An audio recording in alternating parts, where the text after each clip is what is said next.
a very busy, very full afternoon, but we have so many awesome presentations ready for you guys. I've been able to look through this, and I'm very excited. We've already talked a lot about what Vox is. Vox is Latin for voice, and this is just a stage where we can use our voice and share everything we've learned for the 4 or so years.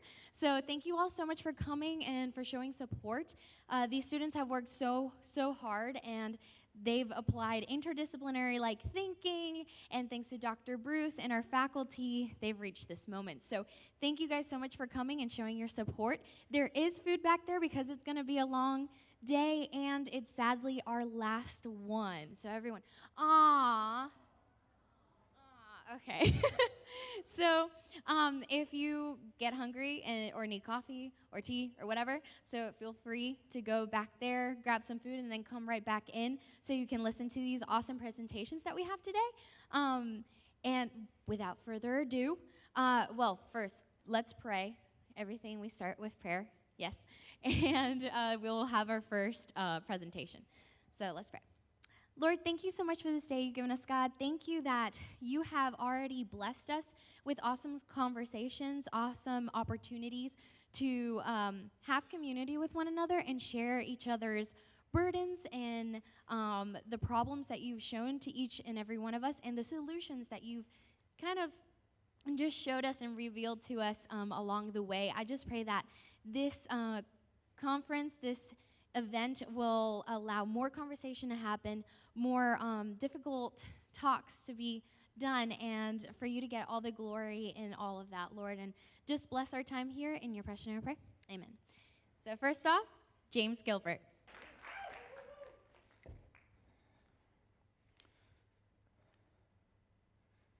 A couple of years ago, in a small village called Usharal, in a place called the Ili River Valley, near the border between Kazakhstan and China, a farmer went out to find a stone to lay for the foundation of his house.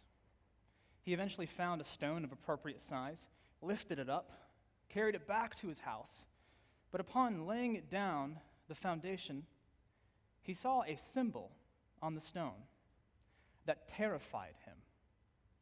Being a superstitious man, he quickly took the stone, ran out back to the field where he found it, and chucked it back in the field.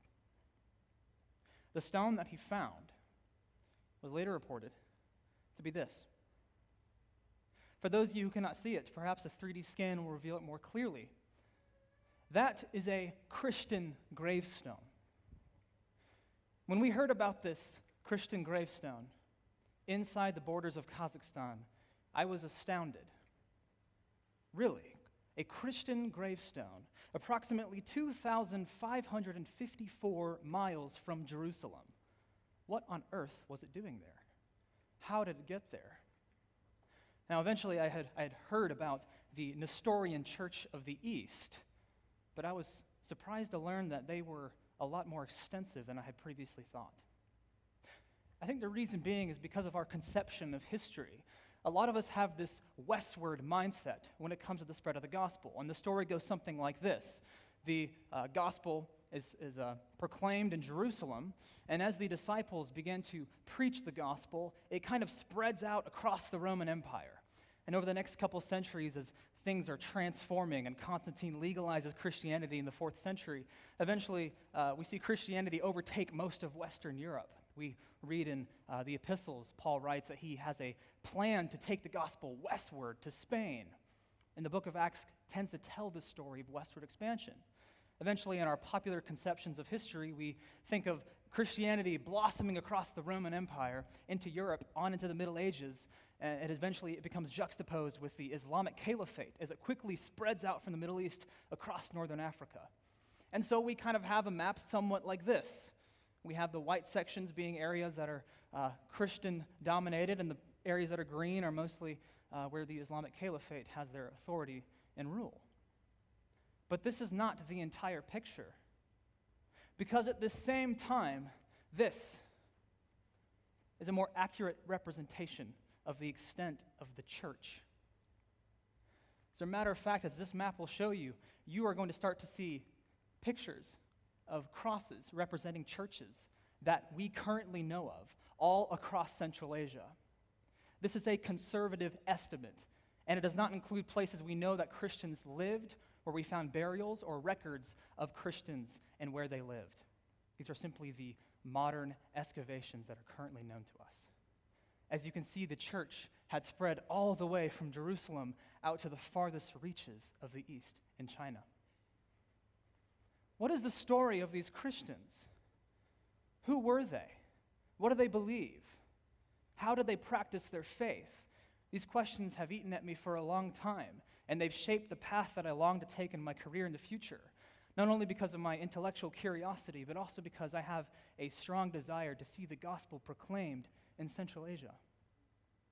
So this will be historical in nature.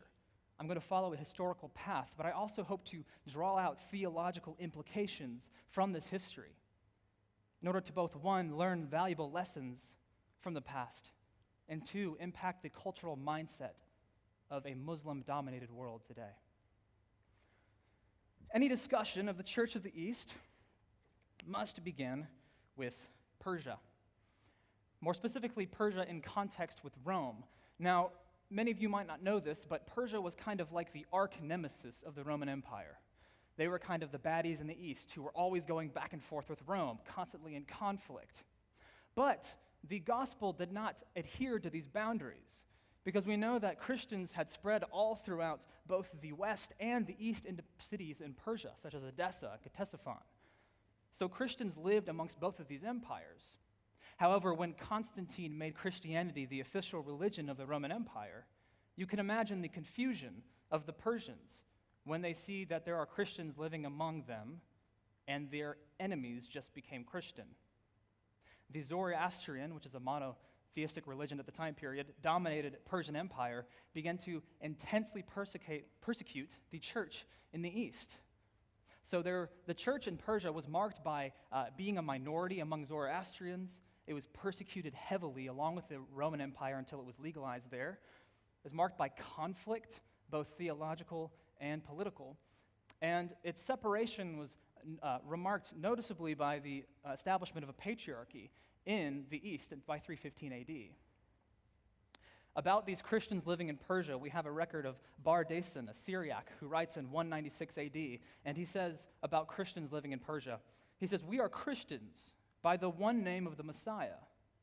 As regards our customs, our brethren abstain from everything that is contrary to their profession. Parthian Christians do not take two wives. Our Bactrian sisters do not practice promiscuity with strangers. Persians do not take their daughters to wife. Medes do not desert their dying relations or bury them alive. Christians in Edessa do not kill their wives or sisters who commit fornication, but keep them apart and commit them to the judgment of God. Christians in Hatra do not stone thieves." So what we see from this quote is that there was a marked difference in the lives of Christians in Persia from the culture around them. They were distinctly different in the way that they lived, and thus they stood apart and had a significant impact in the region. But while they were politically divided from the church in Rome, they were still united theologically for a long time into early antiquity. But something happened that drastically changed that furthered the division that completely separated the church in the East from that in the West. There we have the Persian Empire over there. The Council of Ephesus. The Council of Ephesus in 431 AD was a council that was settling issues about Christology, namely, who was Jesus Christ, discussing more of the details theologically of his natures and what he was while he became a man incarnate. Now, during this controversy, there was a Syriac-speaking Antiochian bishop who was appointed bishop over Constantinople named Nestorius. And due to a lot of theological issues, namely he was teaching a controversy that divided the person of Christ into two different persons, he was declared a heretic at this council. Now, I have written a paper that extensively analyzes this question of whether or not Nestorius in the Church of the East was actually heretical. Most scholars today think he actually didn't believe in Nestorianism, ironically enough. But those who were condemned and followers of Nestorius found themselves moving east, where, to be frank, the church was less concerned about Christological controversies and more concerned about not dying at the hands of the Persians. So they were quite welcomed. As a result, at this time, the church in the East began to be labeled as Nestorian. Thus, when I use the word Nestorian, I'm referring to the church of the East. However, that name is usually not really appropriate to attach to the church at the time. But after this theological division, the church began to take a unique identity of its own as it continued to spread eastward, as it was forced out of Western Europe and forced more eastward into Central Asia. What are some characteristics of this church? One, it was highly missional. The church in the East was very focused on spreading the gospel east. They had this belief that as the sun rose in the east, so would Christ return with the rising of the sun, so we need to take the gospel east. They have a lot of writings on this. They were also very independent as a church, again, separated from Rome. They had no association ecclesiastically with the church in Rome or Byzantium. They also spread the gospel not only through their clergy, but also by Silk Road merchant involvement. They would spread the gospel as they were going along trade routes across the Silk Road. Another thing that's important to note about this church is that they had an intense emphasis on education and theology, medicine, and music. In fact, we know that when the Nestorians eventually planted churches across cities in Central Asia, they would plant both libraries, schools, and hospitals along with their churches. So not only were they concerned about meeting the needs of people spiritually, they also cared about meeting the needs of people physically, the best they possibly knew how.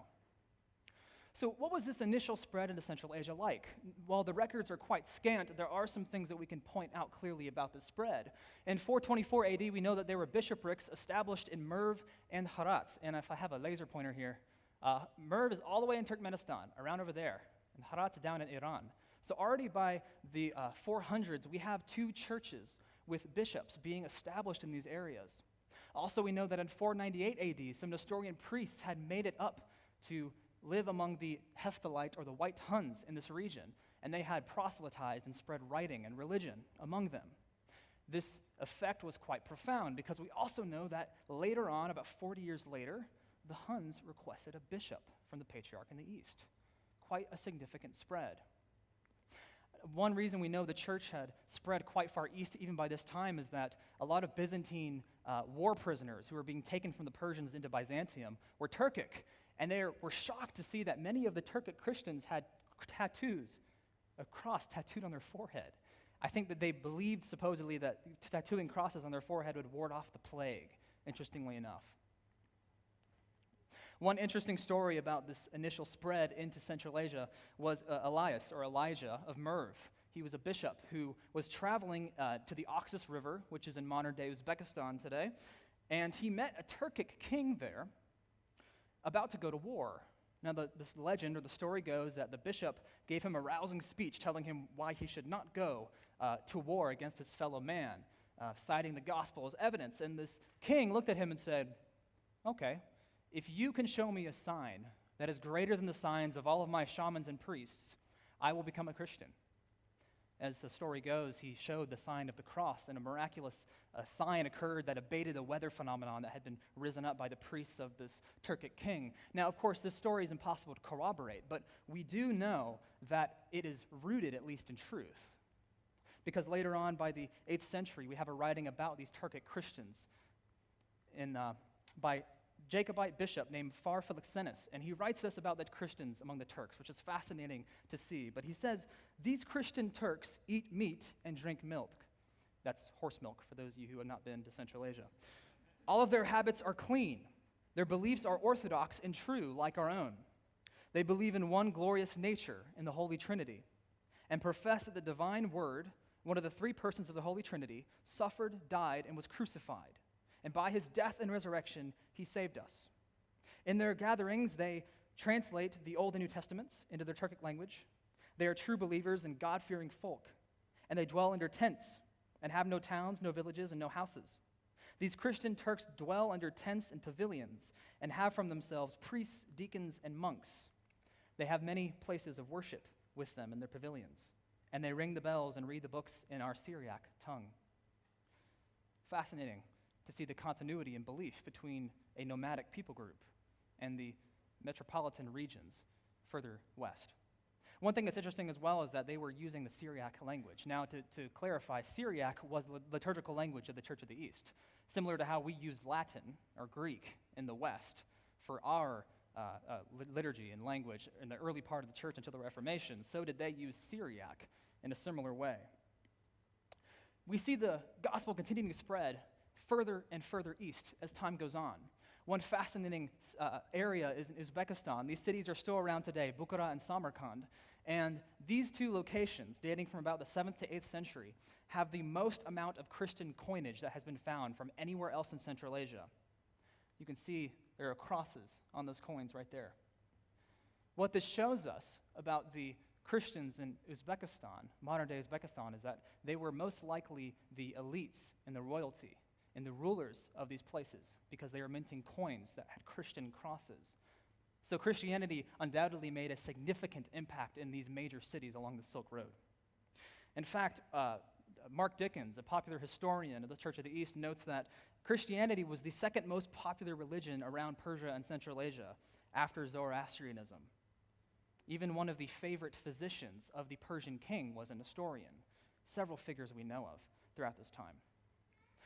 However, one significant change that drastically affected Nestorianism throughout its history was the arising of Islam. Now, ironically enough, Nestorianism experienced somewhat of a golden age under Islam. Even though they were favored of the Muslim Caliphate, however, they were repressed in many regards. One being they were not allowed to proselytize, and two, they were not allowed to build churches. But, as we have seen throughout history in the church, when they couldn't proselytize there, they continued to go east. So, the church continued to have a missional fervor that was unparalleled at the time as they continued to be forced out east. But while they were still underneath the Islamic Caliphate, the Patriarch, which was from Seleucid Ctesiphon, it moved to Baghdad in 775 AD, the same place where the Abbasid Caliphate was reigning in the Muslims. They also had a huge emphasis on scholarship and expansion. Many of the court physicians, teachers, other scholars amongst the Islamic Caliphate were actually Christians, just not a very well-known fact during the golden age of Islam. In fact, we know that under Timothy I in 820 AD, the Pope, or the Patriarch in the East, probably oversaw more territory than any pope in Rome ever did until the age of Columbus. Moreover, some estimates say that he probably reigned over more people as well. Possibly up to 12 million Christians lived in the East at this time. Absolutely astounding. We don't hear anything about this today. We also know that in 781, the Patriarch Timothy I appointed an archbishop to the Turks. We do not know the location, but it's safe to assume this archbishop might have been a nomadic archbishop who moved along with the Turkic peoples. And prior to the 900s, Islam was not a serious competitor to Christianity the further out east you went, in areas such as Transoxania and the far Mongolian reaches. One fascinating story about these beginning conversions into the Turkic Mongolian tribes comes from the account of the Kare tribe conversion. Now, the Kareits were a nomadic group in western Mongolia who eventually made up part of the Mongolian horde of Genghis Khan. But in 1007 to 1008 AD, a fascinating story occurred, and the story goes like this. The king was hunting, the king of the Kares was hunting in the mountains, and all of a sudden he was overcome by a blizzard. And he eventually looked about, lost, and saw what appeared to be a saint or an angel appear to him. And he said to him, I quote, "If you believe in Christ, I will lead you in the right direction, and you will not die here." The king of the Kares miraculously survived, immediately found some Nestorian merchants among his armies, learned about Christianity, converted, and supposedly converted his entire 200,000-person tribe. Now, again, this story is hard to corroborate from other competing sources, but it is certainly grounded in truth as well, because we know that 3 centuries later, the Kareits were still known as a completely Christian tribe among the Mongols. And they weren't the only ones as well. Among the Mongols, we have other tribes such as the Kares, the Naimans, the Unguts, the Uyghurs, the Merkites, the Urigan, Gakit, and the Kangli, all of whom made up a confederation that formed part of Genghis Khan's army. As a matter of fact, in this region, or in Inner Mongolia in the west, or in the east, we have found over 630 gravestones that are Christian. Christians were also quite influential in the Mongolian court of the various Khans, something else you don't hear about in your world history class. But we know that the mother of both Mongi Khan, Kublai Khan and Hulegu, the great Mongolian conqueror of the Abbasid Caliphate, was Christian. As a matter of fact, in the sacking of Baghdad, Hulegu murdered and slaughtered all of the Muslims, but he spared the Christians because his mother was also a Christian. Interesting story. But these are not the only sources that we have from the Mongolian era. We also have several Western accounts of Christians living in the East up to the 14th century. The first one being William of Rubric, right there. He was a Franciscan monk who traveled all the way to the court of Mongke Khan. And when he went there, he was fascinated by the Nestorians. And sometimes he enjoyed fellowship with them, and sometimes he couldn't stand them because of their deviancy from his own orthodox positions. But he does record many Nestorians amongst the peoples around there and in the court of Kublai Khan, or Mongke Khan. We also have Marco Polo, a very popular figure that we're all aware of, but he also reports of Christians being in places like Samarkand. Ibn Battuta, who is the world-famous Islamic explorer, kind of the equivalent Marco Polo in the Islamic world, also reports seeing Nestorians among the Kipchak tribes in the Golden Horde near Russia, Siberia. But after learning all of this, while I was fascinated and amazed at the extent of Christianity across the East, the question still bugged me. It was, why did the church fail? What happened? Why does almost nobody know about this history? And so I want to trace for you probably several reasons why we believe the Church of the East failed. Now, of course, as with any historical study, there are complicated factors at work here, and it's not always so clear-cut, but hopefully there are some that will make this a little more clear. Firstly, the Mongolian culture played a part in a large degree. Because of the Mongols, victory was seen as a sign of divine favor. Thus, when the Islamic Caliphate began to have more and more victories over the Mongols further and further east, they began to be incentivized to convert to Islam because they thought, well, Allah must favor them because they won. He must be more powerful, so we'll convert to Islam. It's a very common conception. So as a result, Christianity, never being a majority religion with their own states and armies at work, were at a disadvantage to Islam for the Mongols. We also know that plague swept through the region multiple times, killing millions in the 1300s. We also know of several cities and towns that were almost predominantly Christian were wiped out by the Black Plague. We often think of the Black Plague as going through Europe, but it actually started in Central Asia. Another issue is that there was a lack of scriptural understanding among lay people in the East. Now, this may be a result of some of my Protestant biases, I will admit, but having the scriptures in your own language is a significant factor in the ability for your people to understand and adopt good doctrine and to pass it on to their children. We know that for most of the Church of the East, this was never a common practice. They continued to use Syriac. And as a result, it never had a firm grassroots grip, if you will, on the society at large for several centuries. Another important thing to note is that the syncretism and the unwillingness to stand firm in the face of political pressure also plagued the church, especially in the Mongolian court. The Christians, because they continued to be under royal patronage of the Mongolians, would always acquiesce and praise the Mongolian rulers and never challenge their beliefs or presuppositions. Thus, they were simply a token of blessing or a sign of strength for the Khans, never really something that drastically transformed their society at its root. But for all of these tertiary reasons, there's one person, I think, who's had the largest effect, and that's that guy right there. That is Amir Timur. Many of you might know him as Tamerlane, if you were listening in the 55th class of your world history class in high school. He's kind of a side note to our histories, but this man right here conquered almost as much territory as Genghis Khan.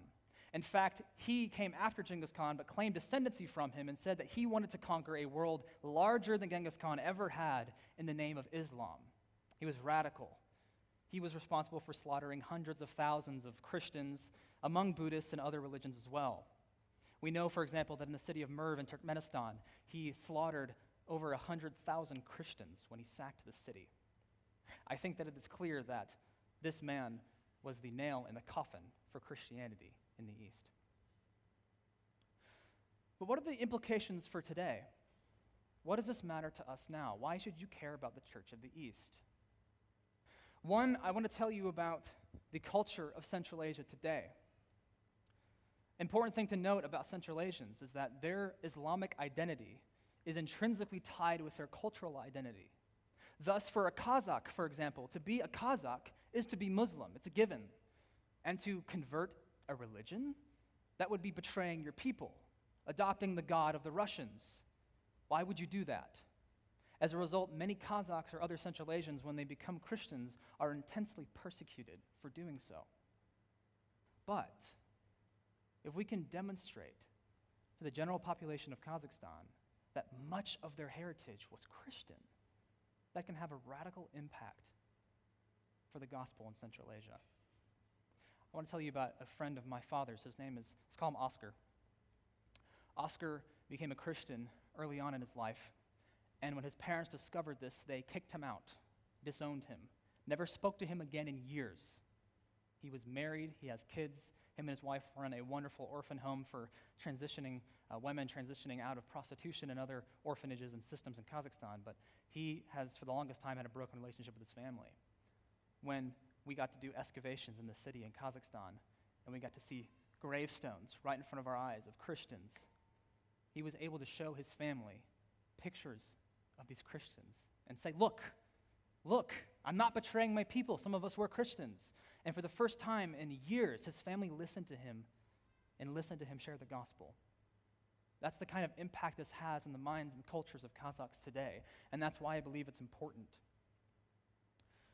While I have pursued an integration of Christian studies and history, I want to get a degree, my master's degree in archaeology. I plan on attending this coming fall in order that I might be able to help develop archaeology in Kazakhstan, in order to bring to light some of these stories.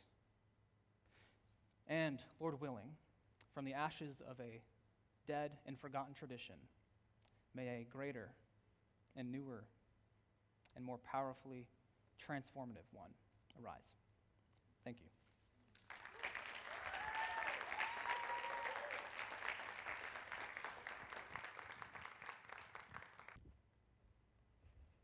Hi, guys. Sorry, I was trying to get this microphone on. Wasn't that guy amazing? I really like him. He was really good. So, my name's Emily Gilbert, and I'm going to be presenting Through the Lens of Hospitality, an exploration of life lived together. So, during my time here at NGU, I have been able to study both Christian studies and psychology in the interdisc program, and it's been amazing.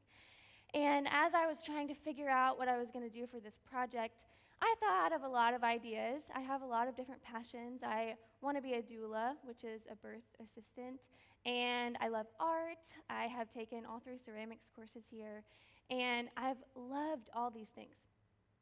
But I decided to do my project on hospitality because I thought it was something that I could connect to everyone in this room.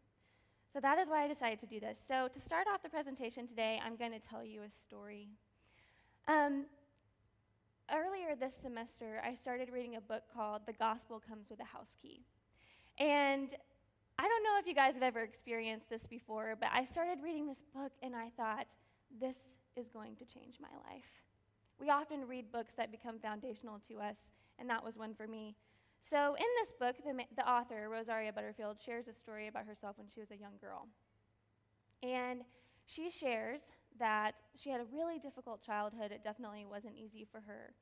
And when she was young, maybe around 7 or 8, she went on an errand with her dad, which actually was some type of drug deal. And they went, it was in the early afternoon, and they went and parked in this cemetery, and her dad said, Rosaria, you need to hide. You need to hide in the floorboard of the car and just wait till I'm finished. And this deal ended up going on for a long time, and she hid terrified in this car. And her dad ended up being brutally beaten during this time. And he got back in the car, and she said the entire time she thought, is there a God who can come down in the middle of my mess and help me? Is there someone who can help me? And then she says something pretty profound that has actually haunted me since I've read it. She wrote, was there someone in my neighborhood that knew this was going on that could have helped me? Were there believers in my neighborhood that knew this was going on that could have helped me. And this leads me to another story. So just a couple of weeks ago, I got to go to a panel that the North Greenville History Department put on called Can We Talk? And in this panel, they talked about Islam in America, and my husband was actually one of the panel speakers, along with a campus enhancement guy named Phil, and a Muslim guy who works at the University of South Carolina. And during this panel, they talked about different things, but one of the questions that our Muslim friend was asked was, what has been the most difficult thing for you in the United States since you've been here? For you and for your family. And his answer was, I desperately miss the hospitality of home in Turkey. I miss it so much. And he further said, my wife and I, we have ministered and brought in like over hundreds of people into our home. We've shown hospitality to them. But unfortunately, about only 5 of those people have reciprocated that act. Only 5 of those people have invited us back into their home. And for a Muslim, that's pretty saddening to their heart to not be invited back. Hospitality is a big deal for them.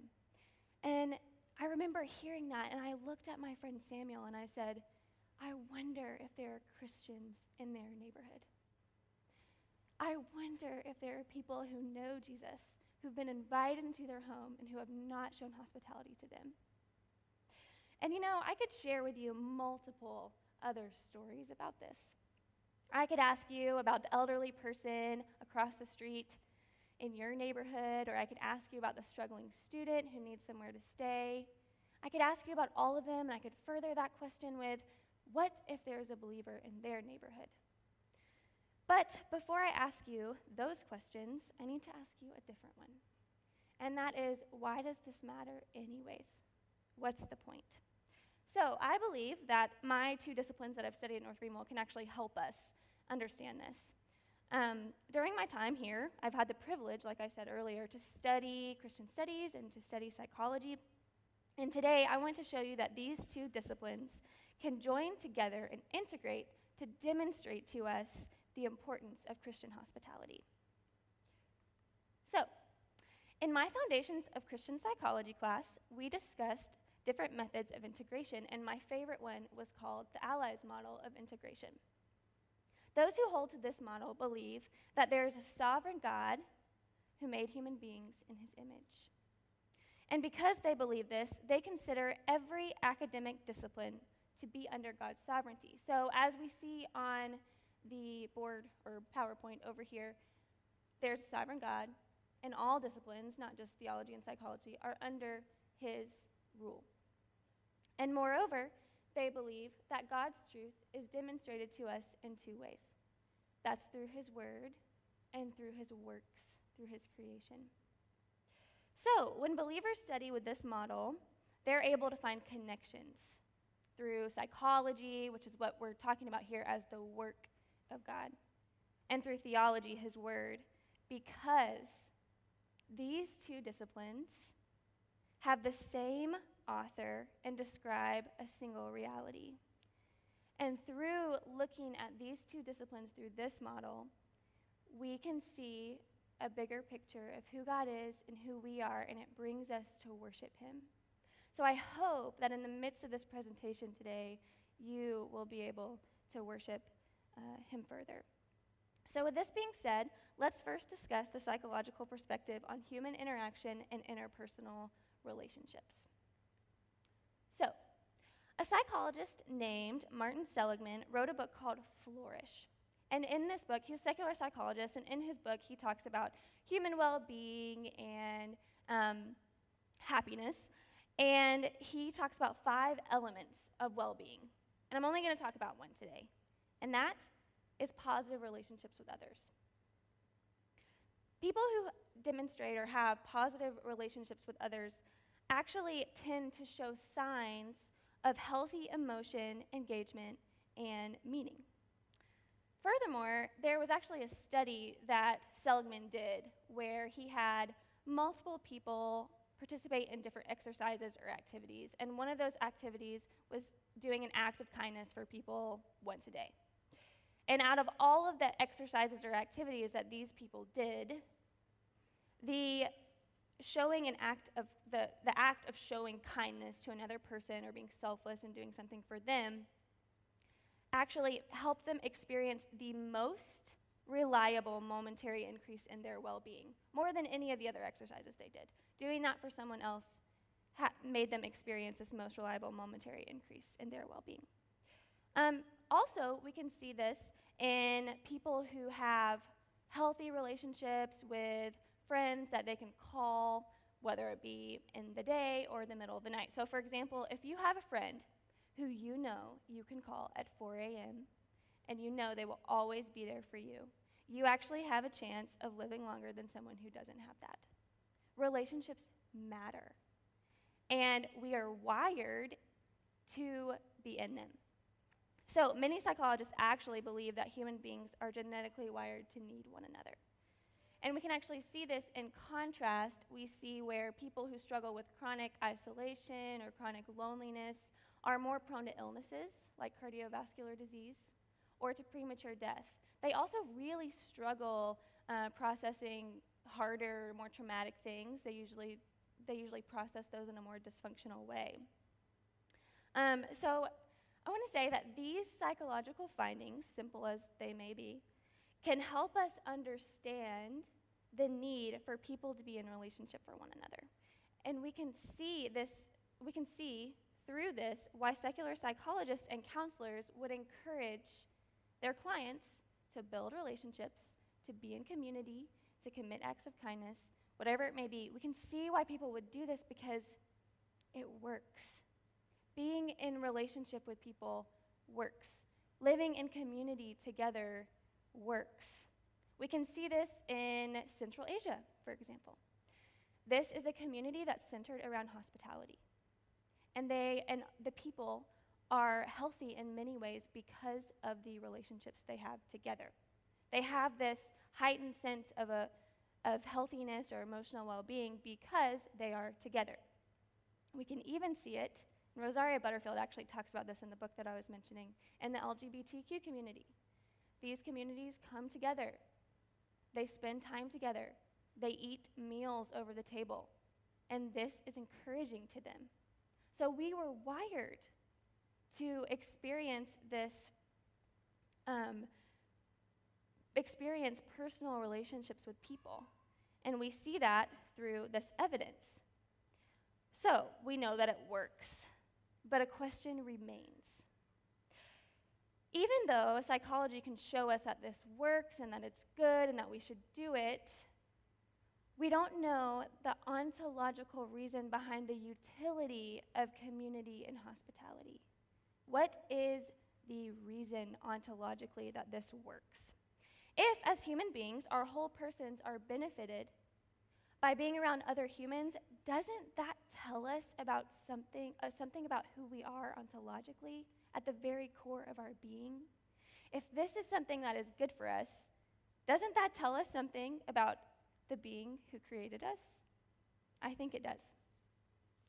So, if positive human relationship in the context of community and hospitality is a biological and psychological reality for the human being, then logically, that must mean that we were created to live this way. Which leads me to God's word today. So, as I was studying this topic, I was actually able to write a systematic theology paper on hospitality, which was really wonderful for me.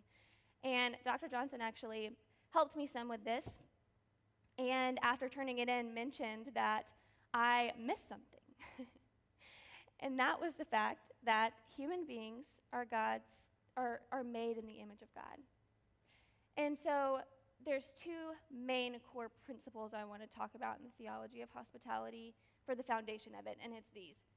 That God, throughout Scripture, is the hospitable God.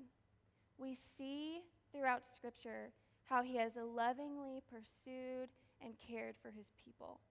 And then we see, like I said before, that man is the image bearer of God. So, first, I want to talk about the hospitable God. And we can see this from the very beginning. We see it in creation. that God came, he created the earth, and he provided in it all that Adam and Eve needed. And even in the midst of their sin, he clothed them, he gave them food. And guys, even now, we are experiencing the common grace of God as we are provided for on this earth.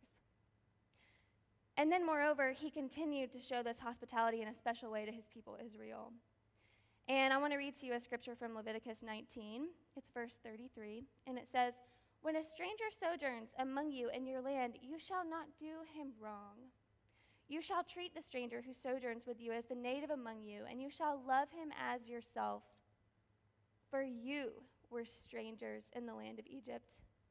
I am the Lord your God." The Lord fed and gave drink to Israel in the midst of their complaining and provided for their needs.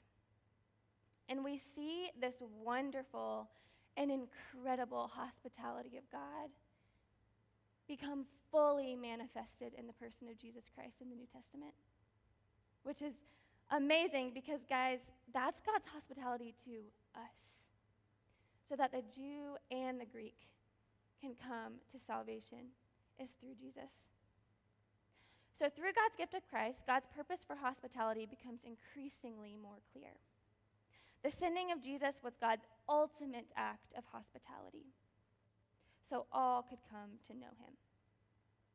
So moving on to man as image bearer. This is the second theological theme, and we see it in Genesis 1. That God created man in his image, and then he commanded man to multiply and to steward the earth that he gave them. And this theological principle has many implications for those who are practicing hospitality. Because if the fact that man is made in God's image is true, then it's the basis of human dignity and value. And it comes, let me repeat this sentence. If the basis for human dignity and value comes from the truth that man is made in God's image, then all social, cultural, racial, and ethical boundaries are removed, and Christians can show hospitality to anyone and everyone. That is a pretty big deal. And so before I go on to my next point, I just want to say, is it not amazing that we serve a God, might start crying, who did not command us to practice hospitality just because? He doesn't command us to do the things he commands us to do just because. He wired us to live this way, so much to the point that we find joy and meaning when we live this way. And that's the way he wired us to live. And that's why we can see people who don't know him live this out and experience positive emotions because of it. And that's part of his common grace, of course. So we'll go on to the next thing. So now that we've discussed both the psychological and the theological foundations for close human interaction and hospitality, I want to briefly tell you about a survey I conducted about hospitality. This was a very simple survey. I sent out 10 questions. It was really basic. But I had about 200 people respond. Most of them came from the age range of 18 to 25. I didn't have many older than that respond. But 98% of the people who responded claimed to be believers. And out of the sample that I had, actually, most of them grew up in Christian homes. And 99% of these people believe or said yes to the question, is hospitality a command in Scripture? But where there's a little bit of a disconnect, and honestly, I don't even think we need this survey to know this. I think we all know this. There is a disconnect between us knowing and believing that hospitality is a command in Scripture and us actually living that out. So about 40% grew up regularly practicing hospitality, and that's actually anywhere between daily to every other week or so. And then 27% grew up infrequently practicing hospitality, and that's anywhere between every other week to, or once a month, really, to every 3 months or so. And then 32%, which is a pretty significant number, grew up rarely practicing any kind of hospitality. This is basically once a year to never. And this, like I said, I don't really think I needed the survey to know this, but it helps us see the disconnect. And I began to wonder and to ask the questions. Why? Why do we do this? If we know that if we know that hospitality is a command in Scripture, why are we not living it out? And so for the remaining part of my presentation, I want to share with you guys some simple how-tos so that those of us in this room who claim to be believers will not walk away and be a part of the percentage that rarely practices hospitality. Because you all, when you leave here, will have a responsibility because you will know how to do it. So, as you know, I'm passionate about this topic. And I think I'm passionate about a kind of hospitality that gets to know the most unlikely of neighbors. This hospitality welcomes, loves, cares for, and protects both believers and non-believers made in God's image as it reflects the generous and wonderful hospitality of God. So the question is, what should we do? How do we do this? Because I think we all know it's a little harder than we say it is. I would encourage you, first, to get rid and let go of your excuses, because we have a lot of them. As I was studying this, I was reading a book called Biblical Hospitality, and the 4 main reasons that they gave why Western Christians struggle with this are these. 1, isolation. 2, relaxation. 3, entertainment. And 4, busyness. We can honestly look at these and see that they're idols in our culture. I think we all know that. The one that was most interesting to me was relaxation. The authors of this book talked about how we love our homes. They are places of relaxation and abode for us. We get to go home after our 9 to 5 and veg out and be alone. But, and I'm not saying that our homes aren't good places to rest. They should be. But they should also be used for the gospel and for God's glory. So the second thing I would encourage you is to watch out for counterfeit hospitality.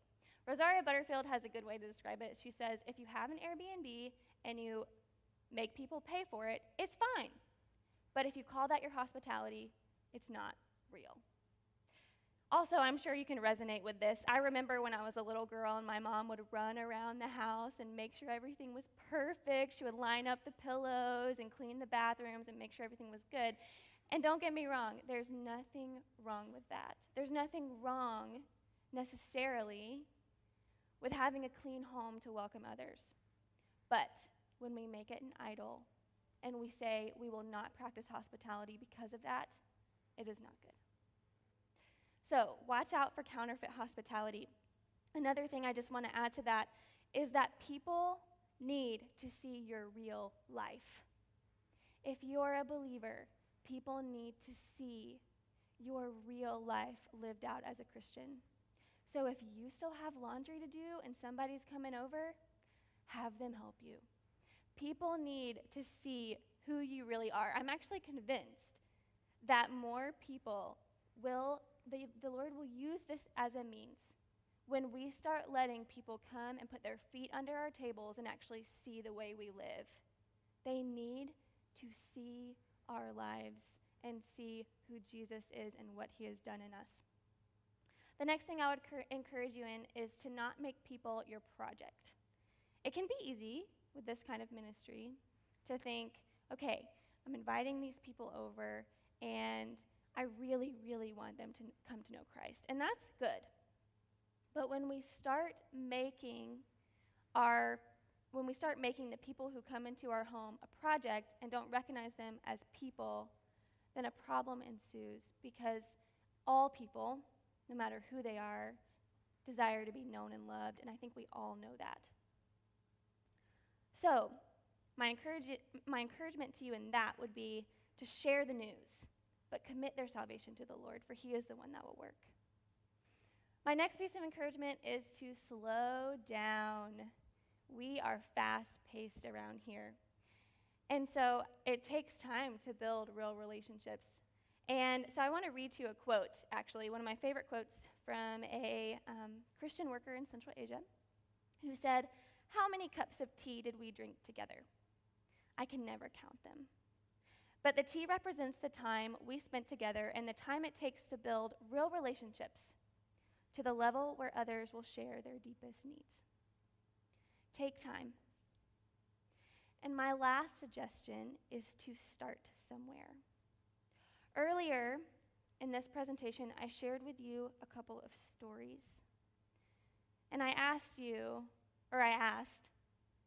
we wonder where the Christians were in this time. Were there believers in these neighborhoods that knew this stuff was going on? I want you to look at your life right now through the lens of hospitality. And I want you to think, who are your neighbors? Who are your dorm mates? Whatever it may be. Do you know them? Think again of these stories that I told you. I want you to be creative. Hospitality for you may not look like hospitality for me. It may look different for you if you're single or if you're married. But regardless, we are all called to be hospitable. In the New Testament, many of the letters actually give clear commands that we are to be hospitable. This is a command to all of us. And the commands go for both, to be hospitable to both believers and to non-believers. And what's really beautiful about the whole thing is that the New Testament gives us the most perfect example of what that looks like, and that is in the person of Christ. Not only is Christ the perfect manifestation of God's hospitality, but he also lived a perfect example of what that looks like.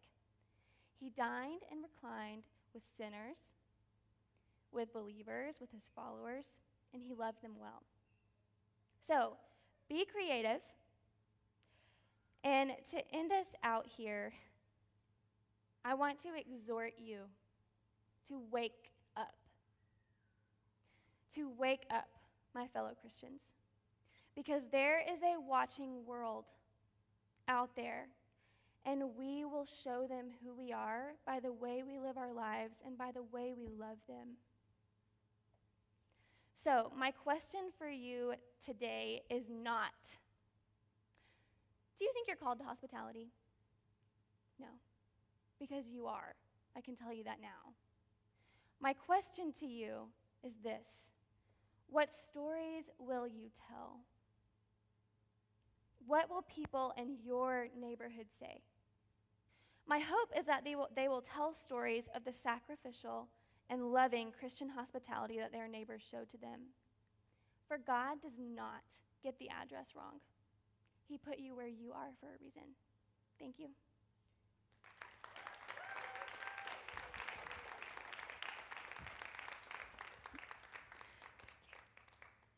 I don't know about y'all, but I'm nervous. Hope y'all aren't too nervous.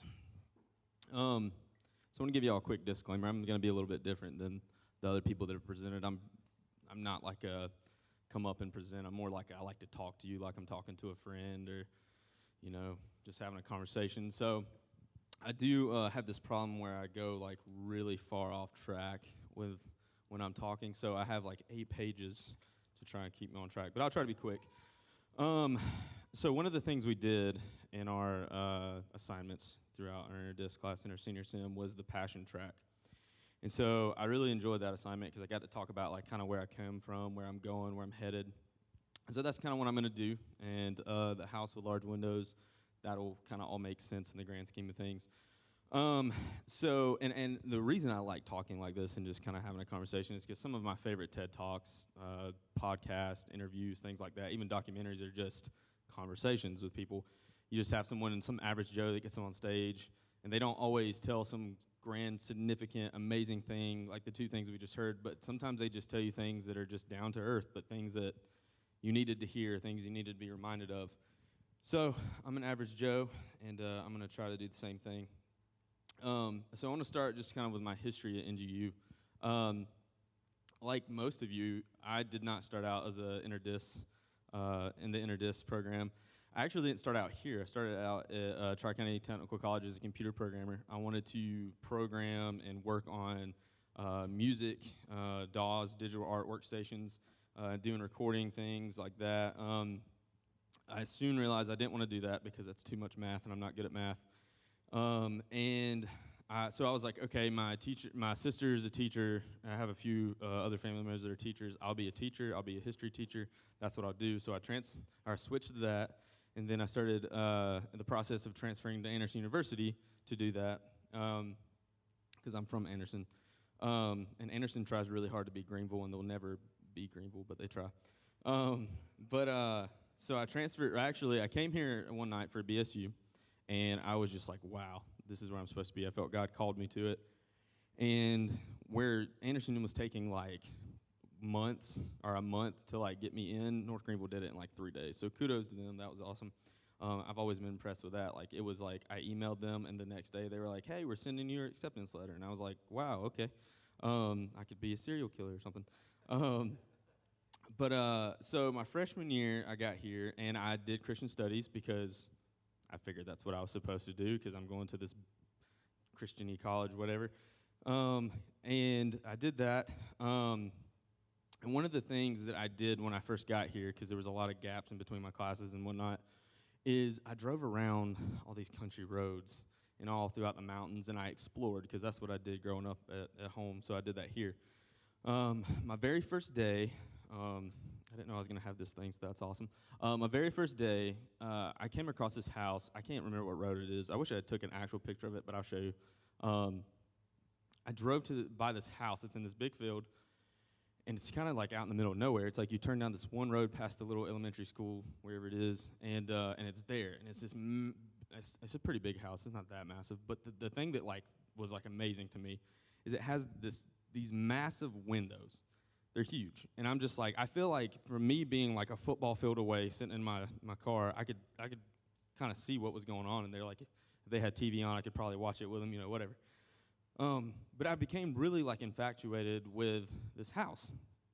I thought, man, these people have a great perspective of what they're looking at. They can see everything. Like, how great that must be. Because I was used to growing. I'm sure some of y'all have went through this, but growing up, my mom would be doing dishes. And we had normal-sized windows in our house. And I'd be out in the yard playing, and I'd be doing something I wasn't supposed to be doing, like, I don't know, something dangerous probably. And my mom would be doing dishes, and she'd be like, start fussing at me. And I got to a certain age where I realized if I could just move a little bit to the left or a little bit to the right, she can no longer see me, and I could do whatever I wanted until she got outside and beat me up. And then I also thought about how this one time I was walking, and I walked in this old man's yard. Should not have walked in the old man's yard, but I did for some reason. And he was creepy. Everyone knew he was a creepy old guy. And I remember like feeling him look at me as I walked through his yard. And I look, and he's just staring at me with just like, what are you doing walking in my yard? And so I started walking faster. And this guy is like plastered his face to the window, trying to see me as far as I can go. And I'm just like, okay, that's weird. And I just thought, man, these people in this house would never have to deal with that because they have these crazy big windows. So, the picture's not there. Imagine a house with big windows. Can y'all do that? So anyways, I was just like super, just obsessed with this house. I thought about it all the time. I was like, man, I'd love to have a house with large windows. I started like planning. I'm gonna have a big porch. I'm gonna have big windows. I want to have this grand perspective of everything around me. I want to be able to fuss at my kids wherever they're at, So fast forward to sophomore year, I'm now pursuing my education degree with history because, again, I was like, I should be doing that, not Christian studies, I guess.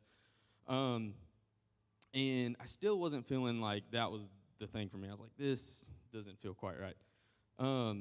And so at the time, my sophomore year, I was already like older than all of y'all now. I was like 22. Because I had already done tech school and all that.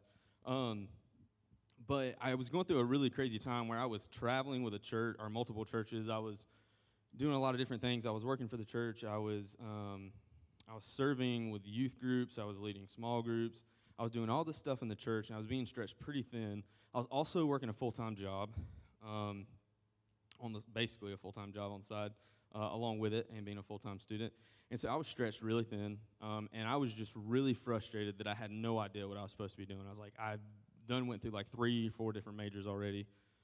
Something's got to give. I got to figure something out. And so I'm confused and frustrated, and I'm just like, why don't I have it figured out like every other sophomore at this college? Which is, y'all should laugh at that. It's a joke. No one knows what they're doing here. So I would see friends in the hallways, and I became a recluse.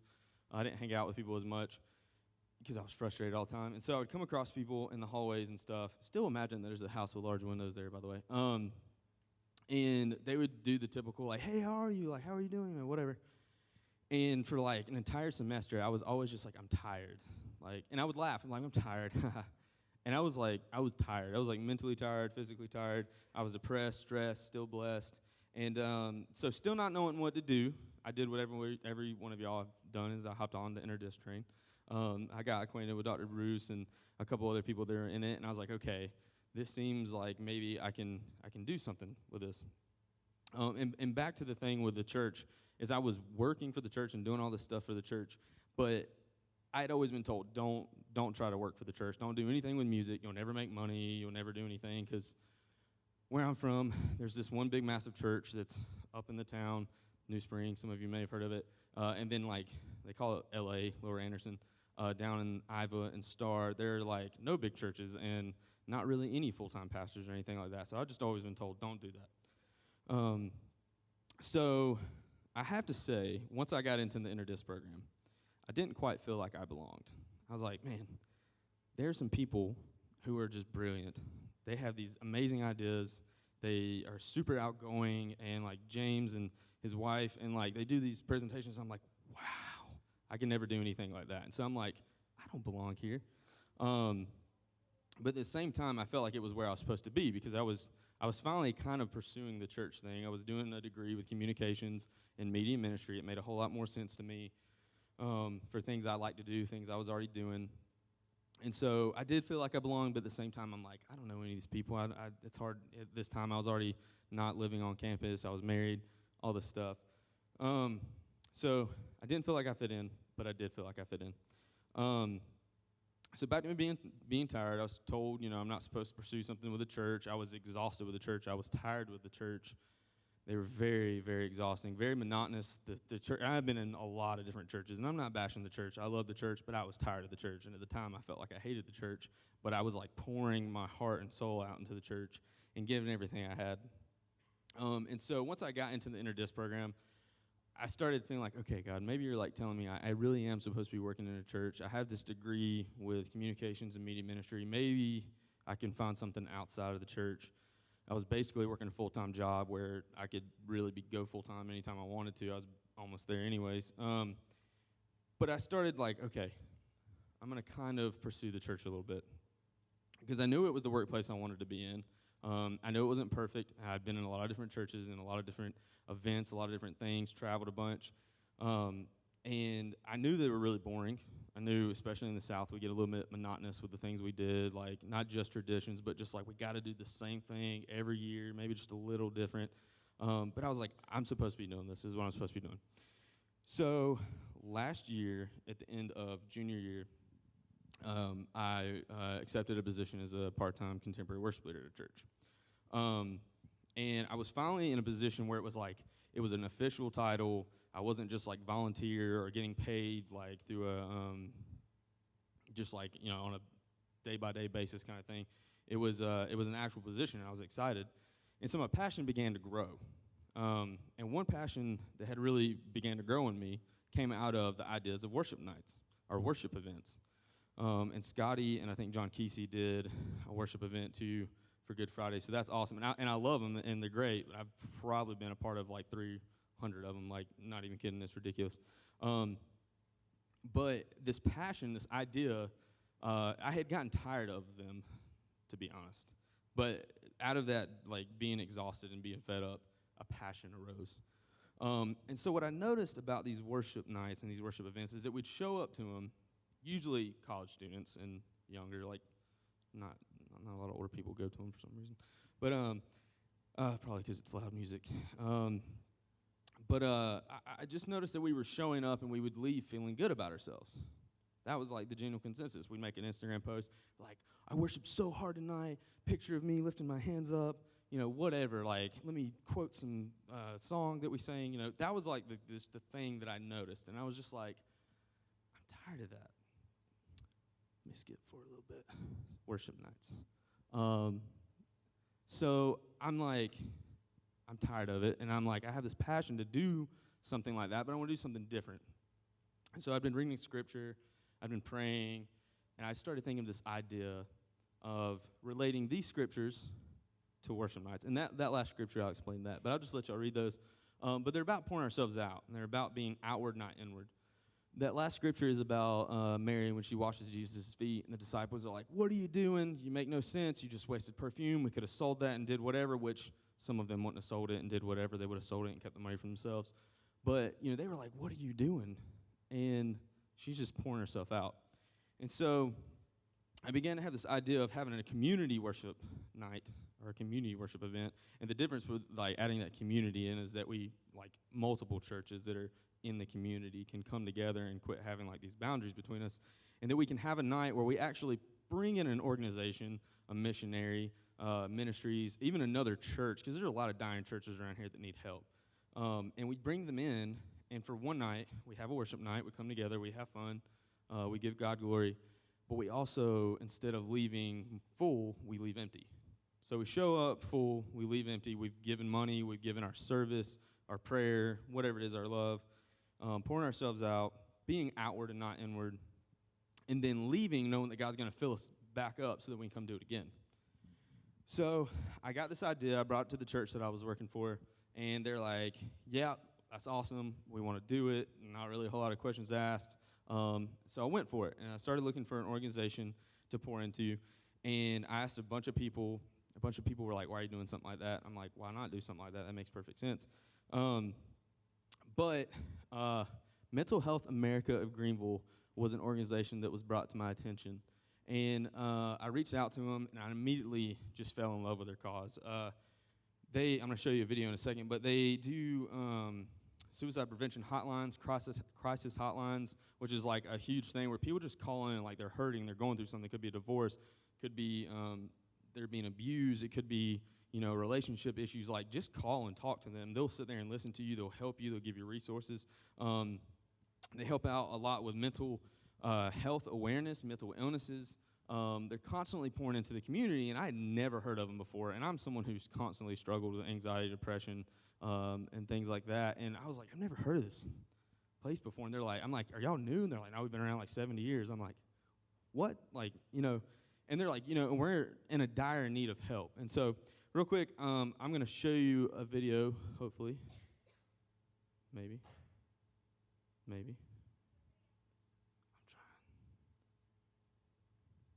I'm double clicking.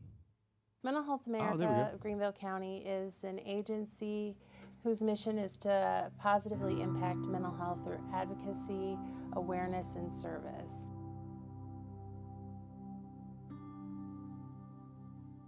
Some of our greatest needs are general contributions, because we are a nonprofit who works 24 hours a day, 7 days a week to provide people hope.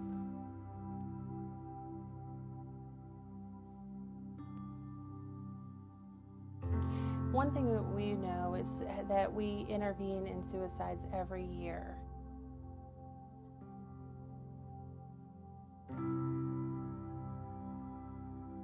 We need volunteers. We always need folks who are interested in just being there for other people.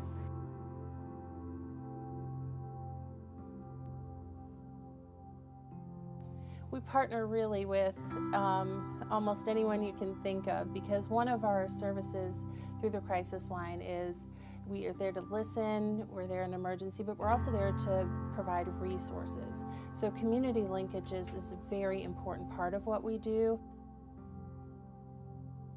Through our faith-based initiative, we are working with leaders, congregations, and other people related to those organizations to, number one, spread the word that hope is there, that people can access resources when they need it, when they're struggling with a mental health condition, depression, an anxiety disorder, a different mental health condition or illness.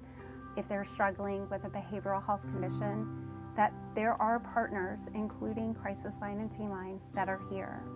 Number two, we want to send the message to faith-based partners that we need you. We need you to do our work. Every year on our 24-hour crisis line, we receive over 18,000 calls. Unfortunately, at this time, we're only able to respond to about 12,000 of them. That is about 5,000 to 6,000 people every year who are calling and maybe in pain, who need just a safe place, a caring ear, a supportive ear to listen to what is going on. So, made that video, got in contact with this organization, brought it back to the church, have found an organization. I'm excited about it. It's something that's a very serious issue going on in and out of our churches. And they were not thrilled.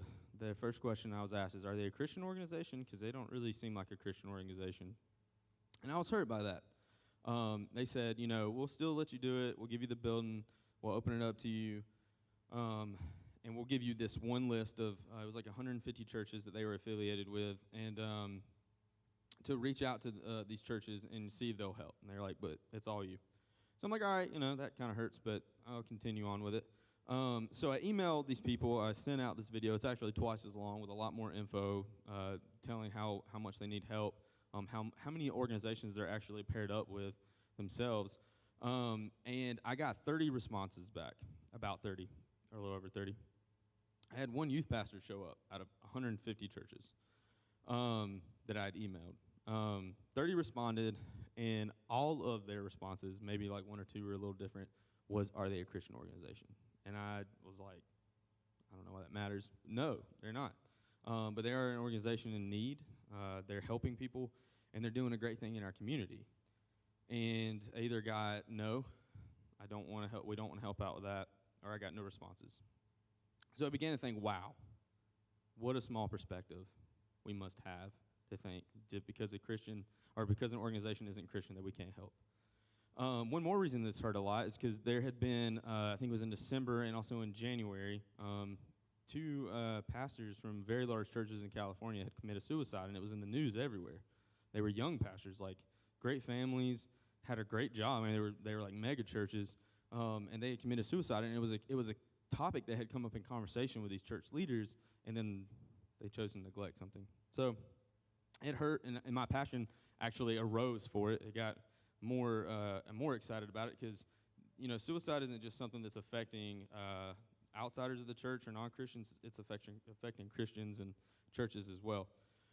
So we have a need, we have a hurt, and an example where the church chose to stick, and not just one church. I'm not bashing the church. I'm just being honest with you about the church. They chose to stick to a monotonous, we don't want to do something different kind of thing. We want to stick to this small perspective, and we don't want to do anything different because we're scared. You know, we don't know what it's going to look like. We've never done anything like this before. So we still had the event. It went great. People showed up. People volunteered. People poured money into it. People donated. We had worship. God was glorified, and it was great. But it could have been better. So I said originally, like, these things are like, proposals or reminders or encouragement. And this is kind of where we come back to the house with large windows things. But my proposal and my encouragement is that probably the majority of us go to churches or have some kind of affiliation with a church or something. We definitely have an influence in the church. Is that we be people that think back to a situation like this, and we think of that small perspective, and then I wish you could see the house. I wish I had a picture of it. But that you could think of a house with large windows and a large perspective. Because what's happened over the hundreds of years is our Christian church perspective has changed. It's gotten smaller. It's been swallowed up, a lot of it by pride and about inward thinking instead of outward thinking. We began to want to be poured into but not pouring out. So right now we as Christians and churches aren't seeing this big picture. An organization like this is seeing this big picture. They're saying, I want to help. I want to partner up with churches. I want to partner up with organizations to help give hope to people. But that's kind of not our perspective sometimes. We're missing the mark. So say we start having more local events like this, more organized events with organizations that are Christian and non-Christian, more probably geared towards the non-Christian organizations because they have a lot more ends with other organizations than we do. There's a huge gap that we need to bridge, and I think this is a great way to do it, is to have more events like this. Whether it means doing something different and creating a new ministry, I think it needs to be done because the church should be a moving force in the community, not a stagnant one.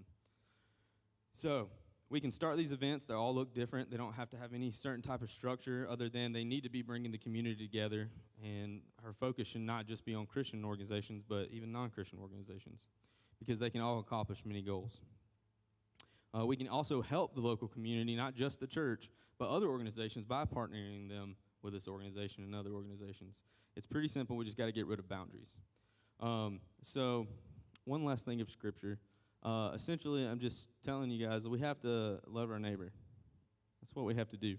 But through that, we have to have a better perspective. We can't properly love our neighbor and our communities unless we have that better perspective. So my encouragement to you and to tell others is, to build a house with larger windows. I hope that makes sense. Thank y'all.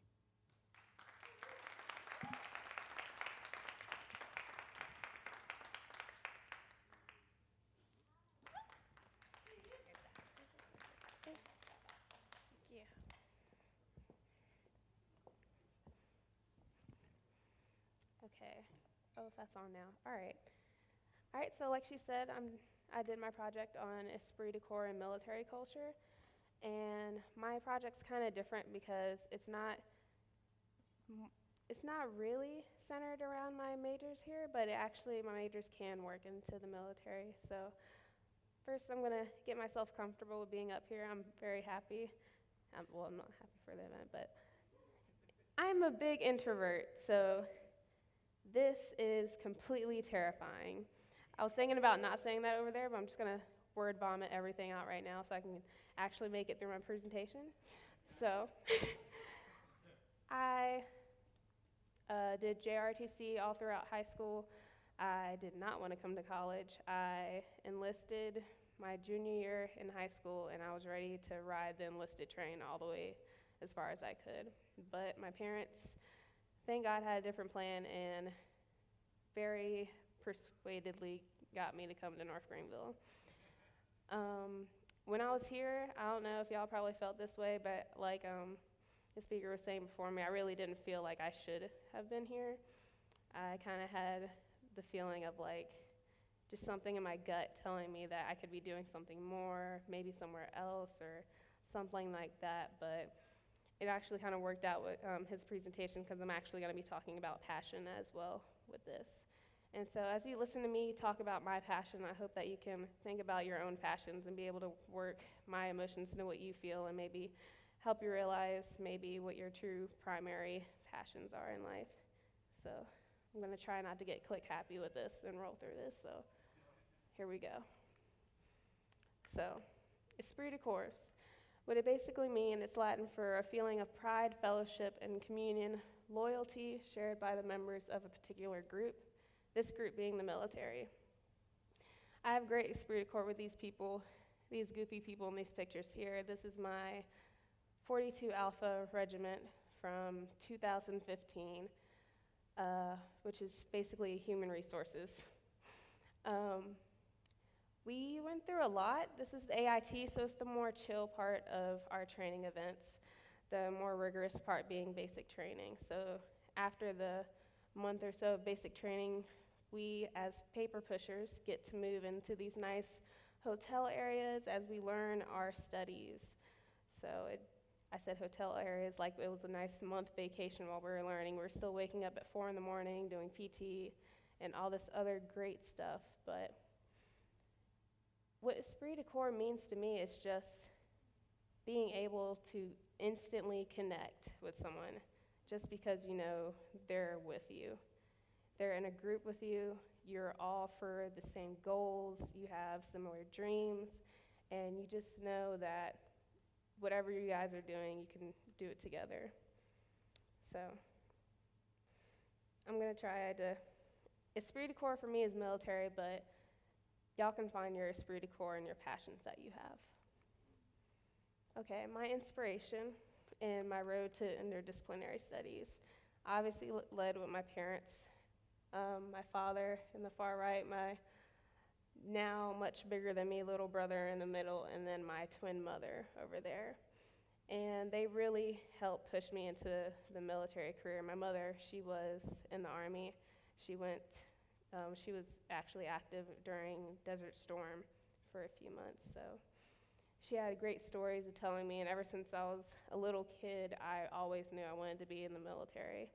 And she always pushed so hard against that, but eventually kind of in life you kind of lose your way and lose like what your goals were as a kid. You know, you might have woke up one day and wanted to be a firefighter, and then a few months later you want to be a vet, or now your parents want you to be a lawyer, and you kind of just forget what your core want was. So as I grew older, I did go through that. I thought I wanted to be a physical therapist, and that's what was kind of my first major here. Not major, but I was a health and wellness major when I first got here. Then I realized physical therapists have to touch feet. I don't like feet. And I thought I wanted to work with sports teams, and I thought sports teams have really not so nice feet. So I was like, maybe I should switch to something else. So that was my first major. My second one is I really enjoy talking to people, not like this, but one-on-one. I am great at one-on-one communication. So I wanted to be some type of therapist, psychiatrist, something like that. So I went into psychology as a major. I really loved the content. Everything was great, but then as I really thought about how it would affect myself, I realized I put too much into people. Even if I just meet them or if we're having a casual conversation, I'm all in. I will dive in, and just knowing some hardships that people go through, I didn't think I could take that personally. I would try to bring everyone into my home, and I just know that would break me down as a person if I couldn't help people. So I thought something more practical, which is kind of where I stepped in it, interdisciplinary. I went to psychology and business. So I was like, I still get to learn all the stuff I want to learn, but now I'm going to be a business major, and I'm going to learn how to do a business that I have no clue what I want to start. A few months later, I took a sign language class. Absolutely loved it. And my history with languages were terrible. I failed Spanish twice. And it just never worked out for me, and I was just terrible at all these languages, but this was a language I could pick up. I picked it up fast, and I was just great with it. So I was trying to figure out how to tell my parents I'm going from psychology and business to ASL and business. So I kept the business just to keep them happy a little bit, which really wasn't happy for me. I literally took no business classes here. I dreaded it the whole time. So I switched again to now, which is ASL and communications. I thought, I'm not a good communicator. Maybe I should take some communication classes and I'll get really good at this. I learned everything. I could type a whole 6-page paper about communications because I just did it yesterday. I still suck at it. I don't know. It's coming out right now, but it's rolling around. This is not what I had in my notes, but it's just rolling out right now. But we're going to roll with it. So not knowing what interdisciplinary was, I was a high school interdisciplinarian. I did too much, like I'm trying to do now in college. I did JROTC for all 4 years. I did marching band for all 4 years. I did color guard for that. I did drill team, which if you don't know what that is, it's not the stepping stuff. I tried that for like a semester in high school. Didn't work out well. So drill team is the actual military marching team. So you practice marching and being on step and working with flags and rifles. And I really got good at fancy, so I wish I brought my rifle because I could wow y'all real quick. But, and then that stands for South Carolina National Guard. I joined the National Guard December 6, 2013. I was 17 years old, and it was a life changer for me, and I absolutely love it. So I was a leader in ROTC. I was co-captain of the marching band, co-captain of the drill team, and I was doing drill once a month with my unit.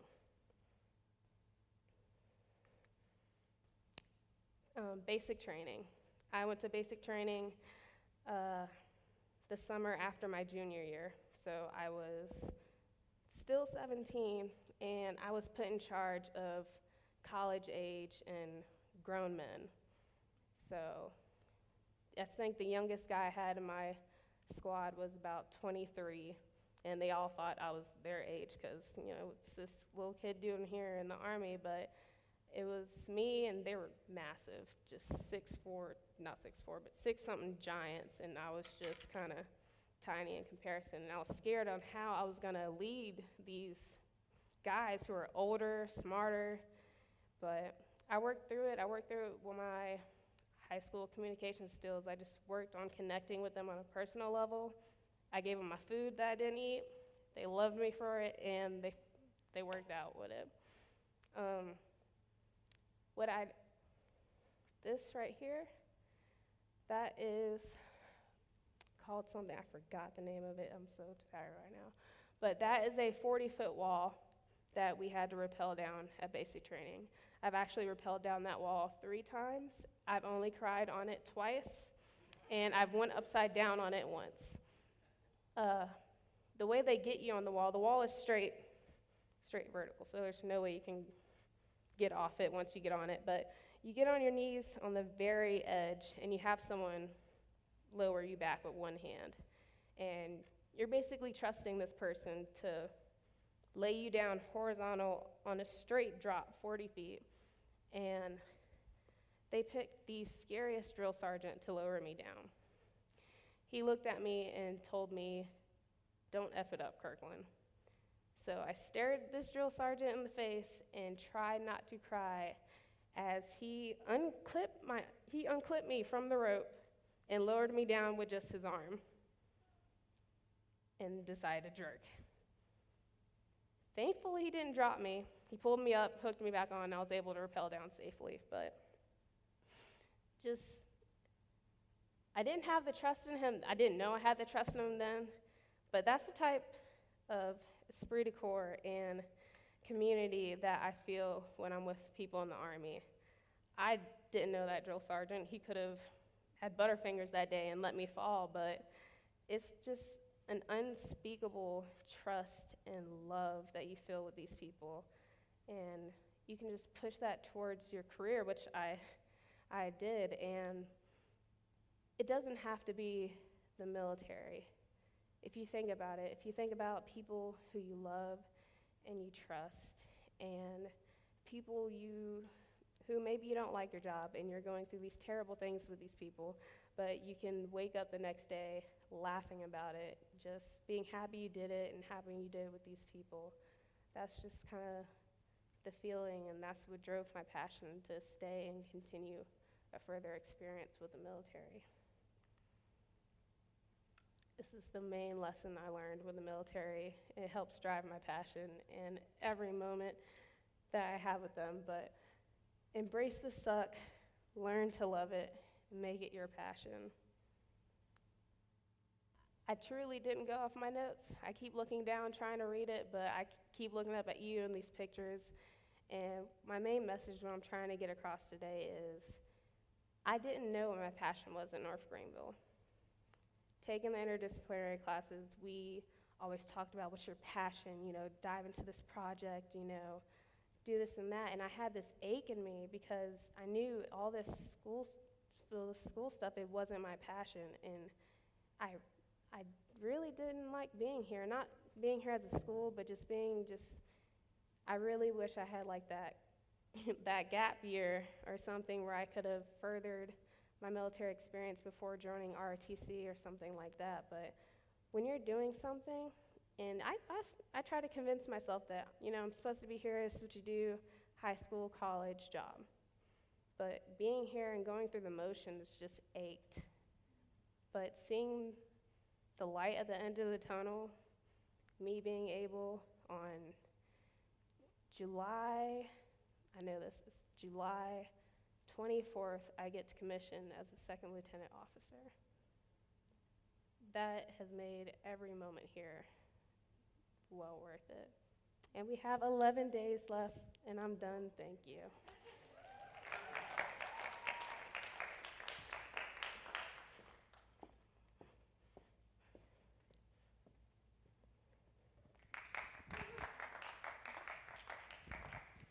Hey guys, what's up? So can you hear me? My name is Blake Hamilton, and I came here to North Greenville pretty much to play baseball. I know that sounds terrible, but in reality, all the way up till probably this year, I haven't really worried about what's next or what I'm going to do next. I just worried about baseball, and that sounds terrible, but it was the reality for me. And whenever I kind of figured out that baseball was coming to an end for me, my parents were like, you got to graduate, you got to get your diploma. And they were staying on me, and I was like, I guess, whatever. But so I stuck with it, obviously, and next week I will be the first person in my entire family to ever get a diploma and graduate. So that's super exciting for me and my family. But yeah, like when baseball is over, like I said, I didn't know what's next. Baseball consumed my whole life ever since I was yay high, pretty much. And I kind of knew it was going to end at some point, but I really didn't expect it, and I didn't really prepare for it, I guess you could say. And I was kind of lost this whole year, like not knowing what's next, not knowing what I'm going to do. And me and Dr. Bruce kind of sat down, and we were talking like, baseball player, that's not like a bad thing. Yeah, I don't have much experience in the workforce. I never had an opportunity to do any internships or anything. But after we were talking, we did some research, and I actually came across an article, and it's this global company called Ernst & Young.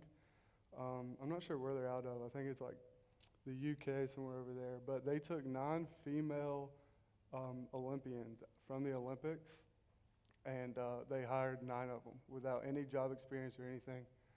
And they were actually impressed with how well they did in their at their job and just working with others and everything without any experience or any background with that particular career. So that kind of gave me it kind of encouraged me a little bit. So still, I didn't know what I wanted to do. Then about 2 weeks later, I had about 3 phone calls and about 5 emails within 2 weeks from logistics companies in Greenville and in Chattanooga, back where I'm from, Chattanooga, Tennessee area. And I was like, I have no clue what this is, but I'll look into it. And come to find out what logistics is, what makes a logistics broker is the same thing what an athlete does. So it's competing against millions of other logistics brokers all around the country, and just kind of sticking out from everybody else. It's competition, teamwork, and time management, really. So I accepted a job in Chattanooga where I'll be going after graduation. And kind of what a logistics broker does is they buy these freights, so these trailers and these trailers for these trucks. And it's really just competing against time and against everybody else to get those trailers picked up and from point A to point B as quick as possible for as cheap as possible. So it's really just like upbeat, high pace, and just competing against everybody really that does the job in the whole country. So it's a lot like sports. So it's very comfortable, I guess. It's chaotic, so it's comfortable for me with my sports background. So if any of your Amazon boxes shows up late, it might be my fault one day. I'm sorry. But yeah, so it's kind of exciting that I have something to do.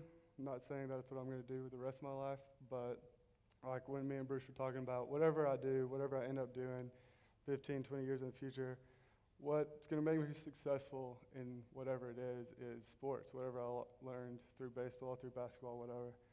So yeah, so good luck to everybody with whatever's next for all of y'all. And congratulations, and thank you.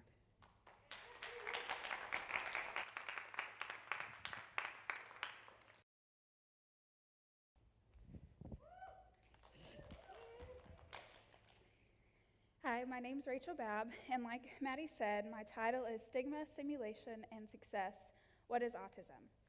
So as you can see in my title, I'm going to be talking about autism today, but not just what it is, but how it has impacted my life and my career choices. Like most of us, I did not start in the interdisciplinary studies department, but through meeting Dr. Bruce and Ms. Gambrell, it has led me to where I am in here. So my two components are education and psychology. And getting to this major, like I said, took a few detours, but those were not accidental to God's plan. Long story short, it's because of stepping into the interdisciplinary studies that I've opened up many networks and opportunities, and because of Dr. Bruce, I felt my voice in advocating for autism and families. Since I was in high school, I was involved in special needs communities in some form, whether it be school, church, or personal. And coming to college, I had planned on being a teacher, possibly a special education teacher. But God really worked in many little ways to add up to this big career choice. So first, I want to explain what is autism, just to give you a general idea. It refers to the broad range of conditions and characteristics by challenges with social skills, repetitive behaviors, speech, and nonverbal communication. Today, it's 1 in 59 children are affected by autism. So like we said, it's a spectrum, so it can go from low to high functioning. Some of these characteristics could make it severely challenging for a child to live, or for some cases they need less support and they can live entirely independently. With autism, it's also accompanied by a lot of severe sensitivities, medical issues, and mental health challenges such as anxiety, depression, and attention issues. Indicators for autism can appear by the age of 2 or 3, but with some developmental delays that appear earlier, they can also be diagnosed as young as 18 months. So with that being said, I want you to meet Mannix and his mom, Danielle. In 2016, I met this sweet boy and his mom at church. When I had met Mannix, he had just turned 3 years old. Being able to walk alongside his mom through his diagnosis process, meeting her, we first realized that he had developmental delays, and at 18 months, the doctors had noticed them and introduced her to BabyNet. So BabyNet opened the door for her to be able to receive, or for him to be able to receive, physical therapy, occupational therapy, and speech therapy. With this, early intervention played a huge part in his life, and he saw changes almost instantly within a few months. So he stayed in physical therapy for 1 month, he stayed in occupational therapy until he was 3, and he stayed in speech therapy until he was 3 and a half. Once I met him, he had already been going through this process, but his mom was, like I said, in the process of autism, getting the fish-like diagnosis. And at the time, Danielle was super skeptical and she was in a lot of denial, but I was able to walk alongside of her and use some of my degree that I already knew to encourage her that this isn't a bad thing, but this is also going to set him up for a win in life. So once he started in ABA therapy, we started seeing Mannix be able to handle situations that typically would end in a meltdown. Something as simple as sharing a toy with a friend at church, or simply them going to the grocery store and him not having a panic attack. So in my time of knowing Mannix, at my church, we have a kids ministry named Kids Spring, but we also have one set aside called Spring Zone, and so we specifically help families that have children with special needs or on the spectrum.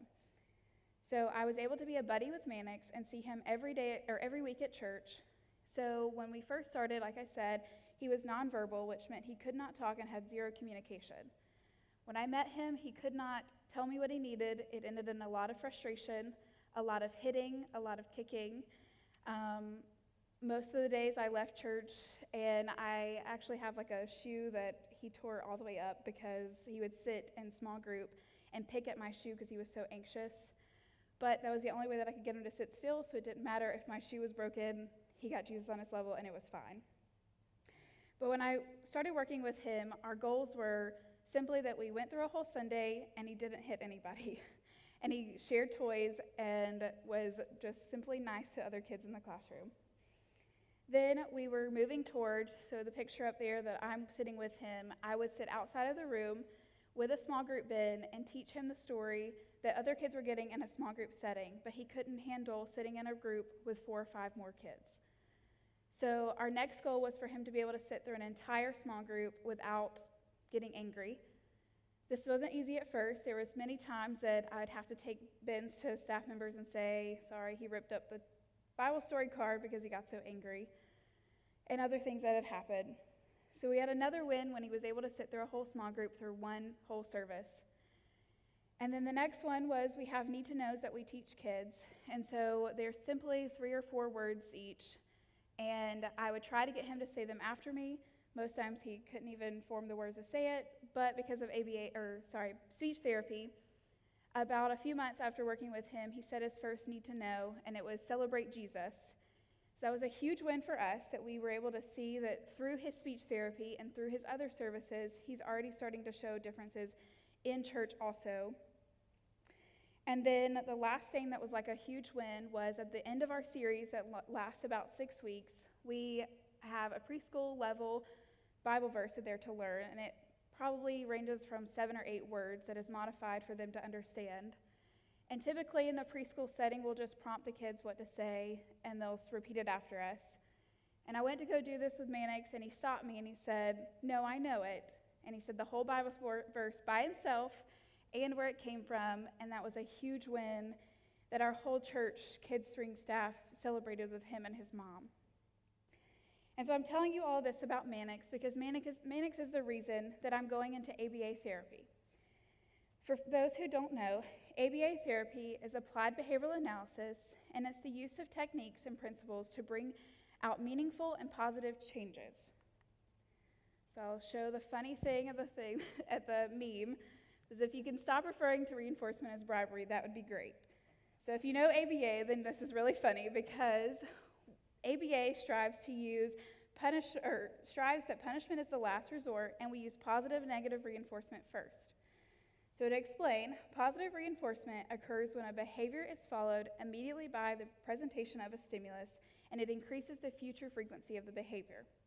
And negative reinforcement is when a behavior occurs and a stimulus is removed immediately following the behavior. The probability of that behavior occurring again in the future increases. So for example, if we're going back to Mannix that I wanted him to sit through the whole story, I might have something like Skittles, that we got through the first Bible card, I gave him a Skittle. And then we got through the next Bible card, he got a Skittle. And that's positive reinforcement, and that he would more likely be able to sit through the small group the next time because of reinforcement. So throughout my research for this presentation and the paper that we wrote, I found this really cool article that explained, or it was titled, "None of the A's in ABA Therapy Stand for Autism, Dispelling the Myths." Some ideas that they shared are very important for an outsider to know about ABA.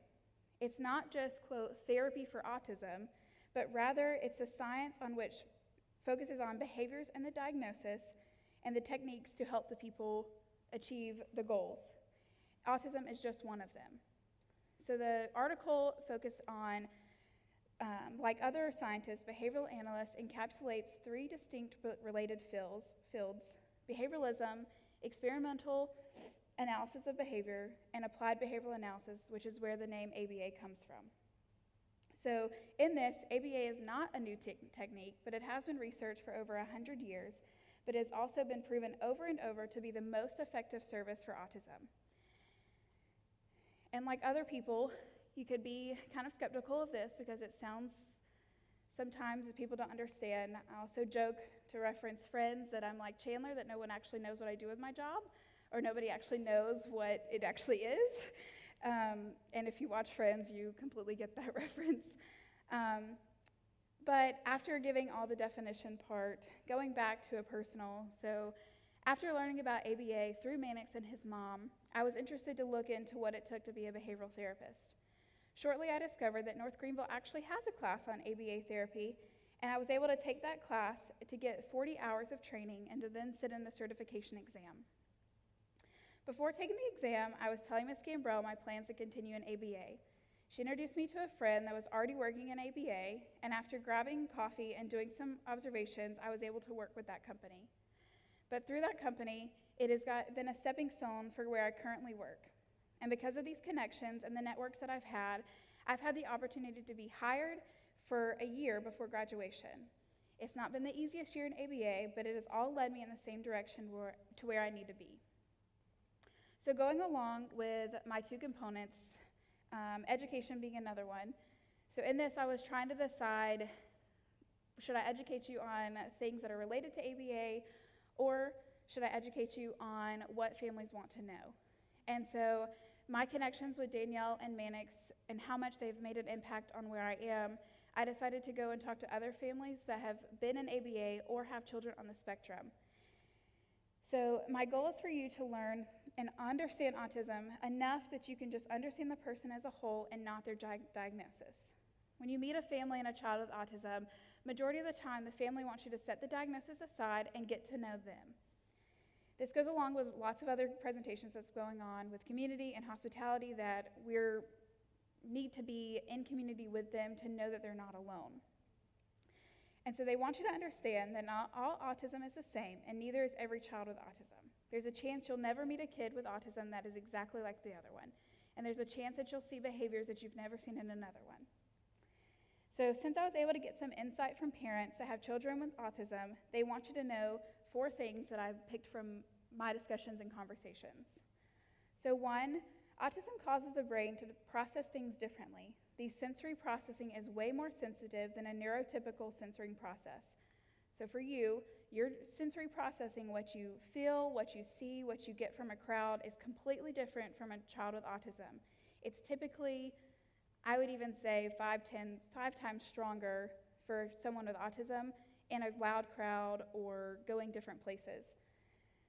So crowds, loud noises, bright and blinking lights can be overwhelming.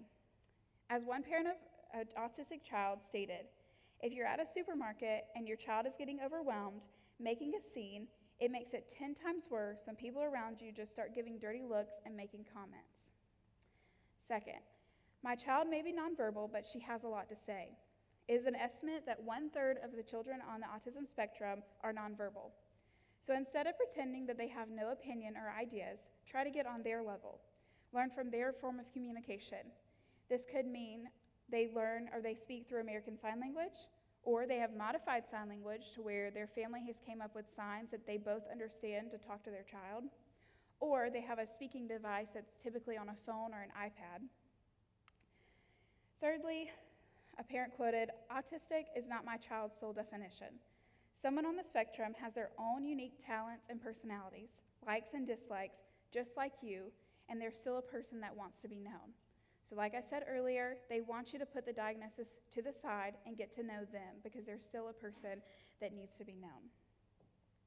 And the last quote that I got from a parent was that we don't need autism awareness, but we need autism acceptance. So treat them like they belong. Get to know them and their families. Chances are the families are very lonely and they need support.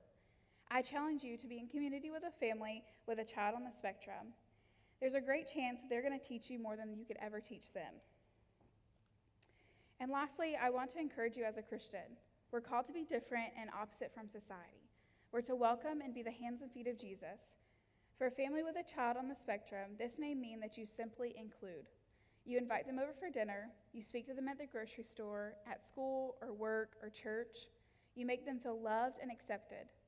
In Luke 14:12-14, it states, "He said only to the man who has invited him, 'When you give a dinner or a banquet, do not invite your friends or your brothers or your relatives or rich neighbors, lest they will invite you in return and you will be repaid. But when you give a feast, invite the poor, the crippled, the lame, the blind, and you will be blessed, because they cannot repay you. For you will be repaid at the resurrection of the just.'" So we're called to serve without expectations of repayment or reward. And again, I wanted to thank Dr. Bruce and Ms. Gambrell for pushing me and helping me find my voice and career. I will forever be grateful. Thank you.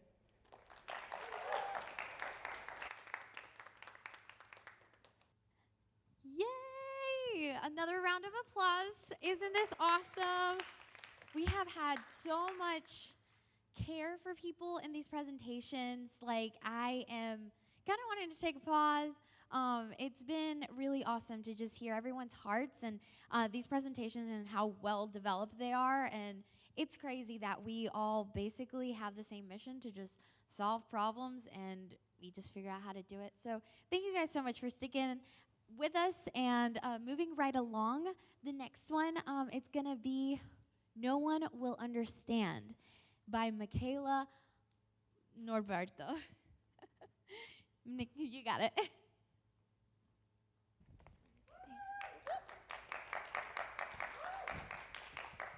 Hello. I feel like a cop up here right now, like with the suit and the whoo, ready to get started. Well, my name is Michaela Norberto. It was a little hard to pronounce, Roberto. Today I'm going to be speaking about, I know my title was a bit, I think it was Dawson who mentioned it was like mysterious, and I was like, that's the purpose of it. Just with the simplicity of the phrase that I think we commonly hear in our lives, no one will understand. And as I was growing up as a little girl, I found myself asking a lot of questions. I would say, where are we going? My mom would sit like a plate of beans in front of me, and I was like, what is this? Like, what is going on? And it was just little questions that I would ask myself, but I never found a reasoning, but I just got used to them when I grew older. And so as I was growing older and just going kind of back to my life as a child to my life now, I kind of understood that going through life sometimes is a bit difficult for each of us, and sometimes we experience different things in a different manner, but that make us who we are as individuals. And I wanted to kind of go off children, because I feel like that's what God has called me as a passion with children. I don't know what it is yet. I wish I could know now, but as I'm going through this journey of life, I found myself going through times where it was very difficult. I had to become a big mother for my brother. I had to become a listener for my mom, going through different situations in her life, either health, having to be there for my father, his work, having someone he could speak to. And so I began to take these different roles, and it was just a moment during actually this semester where I was like, I broke down, and I had a picture of myself right beside my desk, and it was me when I was a little girl, and I'm riding like this little whale at the lake, and I'm holding on to it, and I'm like, what happened to this little girl? I was like, what is that I lost over the years that I wish that I could attain back? And so I was going off of this passage I feel like Jesus tells us a lot when we're talking, when he's talking to us about who he really is, or what he looks for, what he tries to find in us. And it is that, let the little children come to me, and do not hinder them, for the kingdom of God belongs to such as these. Truly I tell you, anyone who will not receive the kingdom of God like a little child will never enter it. And I was like, what does God mean by being a little child? I mean, sometimes, I know in linguistics we study about taking something literal versus figurative versus a parable, and I kind of took it that way. I was like, well, what is it supposed to mean being, messy, eating raw at the table, or burping, or what is it? What is being a little child? I don't know. And so I kind of began, as going through these interdisciplinary study classes with Dr. Bruce, I began to identify a pattern. And I began to see that experiencing different testimonies and different lives with other children, how difficult going through other countries. We see that children don't have the things that we necessarily have in this country, or they grow in a different way. I met a little girl who was 12 years old who would go to school, but she would come back home and she would work along with her mom and dad in the fields for just 50 pesos, which in Mexico they consider pesos, but it's literally about maybe $10 an hour. And when I got there, she saw, weird different things. She's like, oh my God, how is the United States? Do you really eat burgers every day? And I'm over here like, oh God, no, we don't do that. And it was just how they question a lot what they don't know. They don't find any reasoning behind what they see. But yet, in their identity, I feel like looking at children, they're their actual natural storytellers. They're the ones who kind of give us that imagination of what the world would be in a different perspective if we hadn't experienced the stuff that we had experienced throughout our lives. And also just their selfless, how they are, and they're visionaries. They see things far beyond what we would see them, not basing off logic or realistic entities that we see in the world. And then their value. What do they value? Do they see divisions between us? As a little girl, I never really saw the true impact that things like immigration or just segregation or things like these things had in lives. You know, I was a little girl just walking through life, and I heard these things and heard my parents talk about it, but I mean, it was something that I really focused on. I wanted to go home, play with toys, and enjoy life. And once I started growing up, I see how impactful that was to my life, because I saw how that people's perception were based off of things and the exterior in some way, sense. And as I was doing this project, actually, this actually came up out of a question that someone arose to me, who they said, well, what about, people who have different experiences, children have different experiences. Jesus tells us to become children again, to be like children, in order for us to see his kingdom. But can we really do that when our experiences take us away from that? It's very hard to say, yeah, I'll accept this or I'll be like this, but we kind of see that children go through a phase of their lives that may be different from others. For example, in this picture, you see children just having an outlook to different environments, to different cultures, different languages, different societies, different foods. And so I kind of came to a sense that revealed a different story for each of them. But that's what made them as individuals, as who they were. And I was given an article by Dr. Bruce, and this quote just popped off a book that he gave me called The Tolkien. I'm pronouncing that right, Dr. Bruce? And he said, "You are out in the primary world again, looking at the little abortive secondary world, the subcreator from outside." And as I was looking at this, I was like, how does Jesus identify children? He identifies them first as a blessing. They're spirits full of innocence, life, and hope. And they are the storytellers of our lives, of their lives, of what they go through.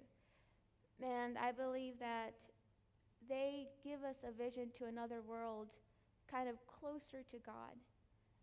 And when the book was talking about fairy tales and how when the children are reading fairy tales, the author finds themselves kind of taking these children, or adults, even adults, going into a secondary world, which is a sub-creator. And I actually wrote a poem, and I kind of named it The Fantasy World. And in that fantasy world, it's idea of arts where the artist or the author creates some type of divine idea about things, but when we go into that primary world, we don't really understand it because of just common sense. Like, goblins don't exist. You say goblins are in another planet. We do mention that there is other planets, but we can't really believe that goblins exist like we were as little children. So things just change over the course of time by experiences. And what I kind of found about this is that during trying to find my calling, or just trying to find who I really was or what I identified with, I kind of found that it is important to keep that childhood alive in ourselves even as we grow much older. Doesn't matter if we're 70, 80, 90, or close to deathbed, that child should always be inside of us because it reveals a deeper inner truth in us.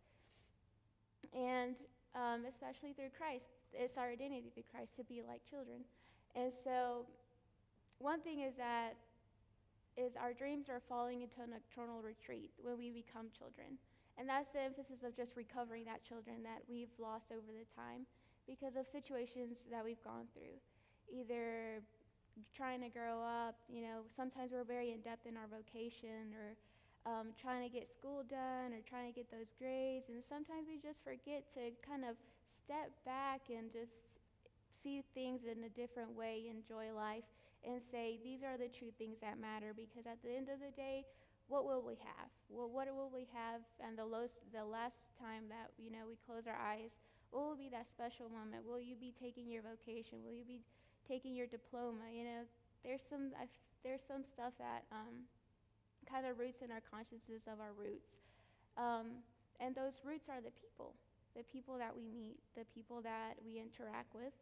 And the activities of the childhood mind that we should put in practice is the mind, the thoughts, the wishes, the love, and the dreams. I think those are very important. And this is just a little quote from the book that I read that I felt like had the emphasis of what I'm trying to say. And it was, children's knowledge of the world is often so small they cannot judge. Offhand and without help between the fantastic, the strange, and the unexplored world. And as a linguist, we study a lot about the meaning of language, which I feel like children, when they speak, they don't really kind of emphasize what they're trying to say, but rather what they're trying to express at the moment. And to find meaning, we must correlate experience in language with aspects of the world, and that is our world, what we are, who we are. And I think key to recovering this inner child is a change of perception. Changing what the people have told us is right or wrong, but just creating an own way for ourselves to involve ourselves with people, because I think people are very important. Building relationships, like I said, over the last box series that I've heard, a lot of us have talked about building community. And I think that the most, that kind of getting heed to that is the ministry of the heart. And I kind of felt that interdisciplinary studies was that ministry of the heart to the mind that we talk about in class, a lot of us, voice to the voiceless. And that ministry of the heart will require a little bit of change in mind and our thoughts, and just becoming children sometimes, playful, laugh, enjoy life. Not really going of the you only live once, because you tell people you only live once and they take that some other extent too. Yeah, I don't know. It says ministry of the heart is where I saw linguistics, trying to understand other people's languages. Because if we don't learn the language, it's very hard to communicate with people. When it's hard to communicate with people, it's hard to kind of create some connection or just talk to them in a sense. And I kind of learned that with my parents, because sometimes I find them talking into their native tongue language, and I'm like, what are you saying? Like, I want to be part of this, because they're laughing and they're enjoying, and I'm like, ah. So also just that sense of literature, how literature gives us a true meaning of, what people think, and a kind of a guidance of what we could be later on. This is a poem I wrote. I know Dr. Bruce was persuading me very hard to present this, which I don't like to, but it was one of the works I did for him as interdisciplinarian. This side is in Spanish, which is originally how I wrote it.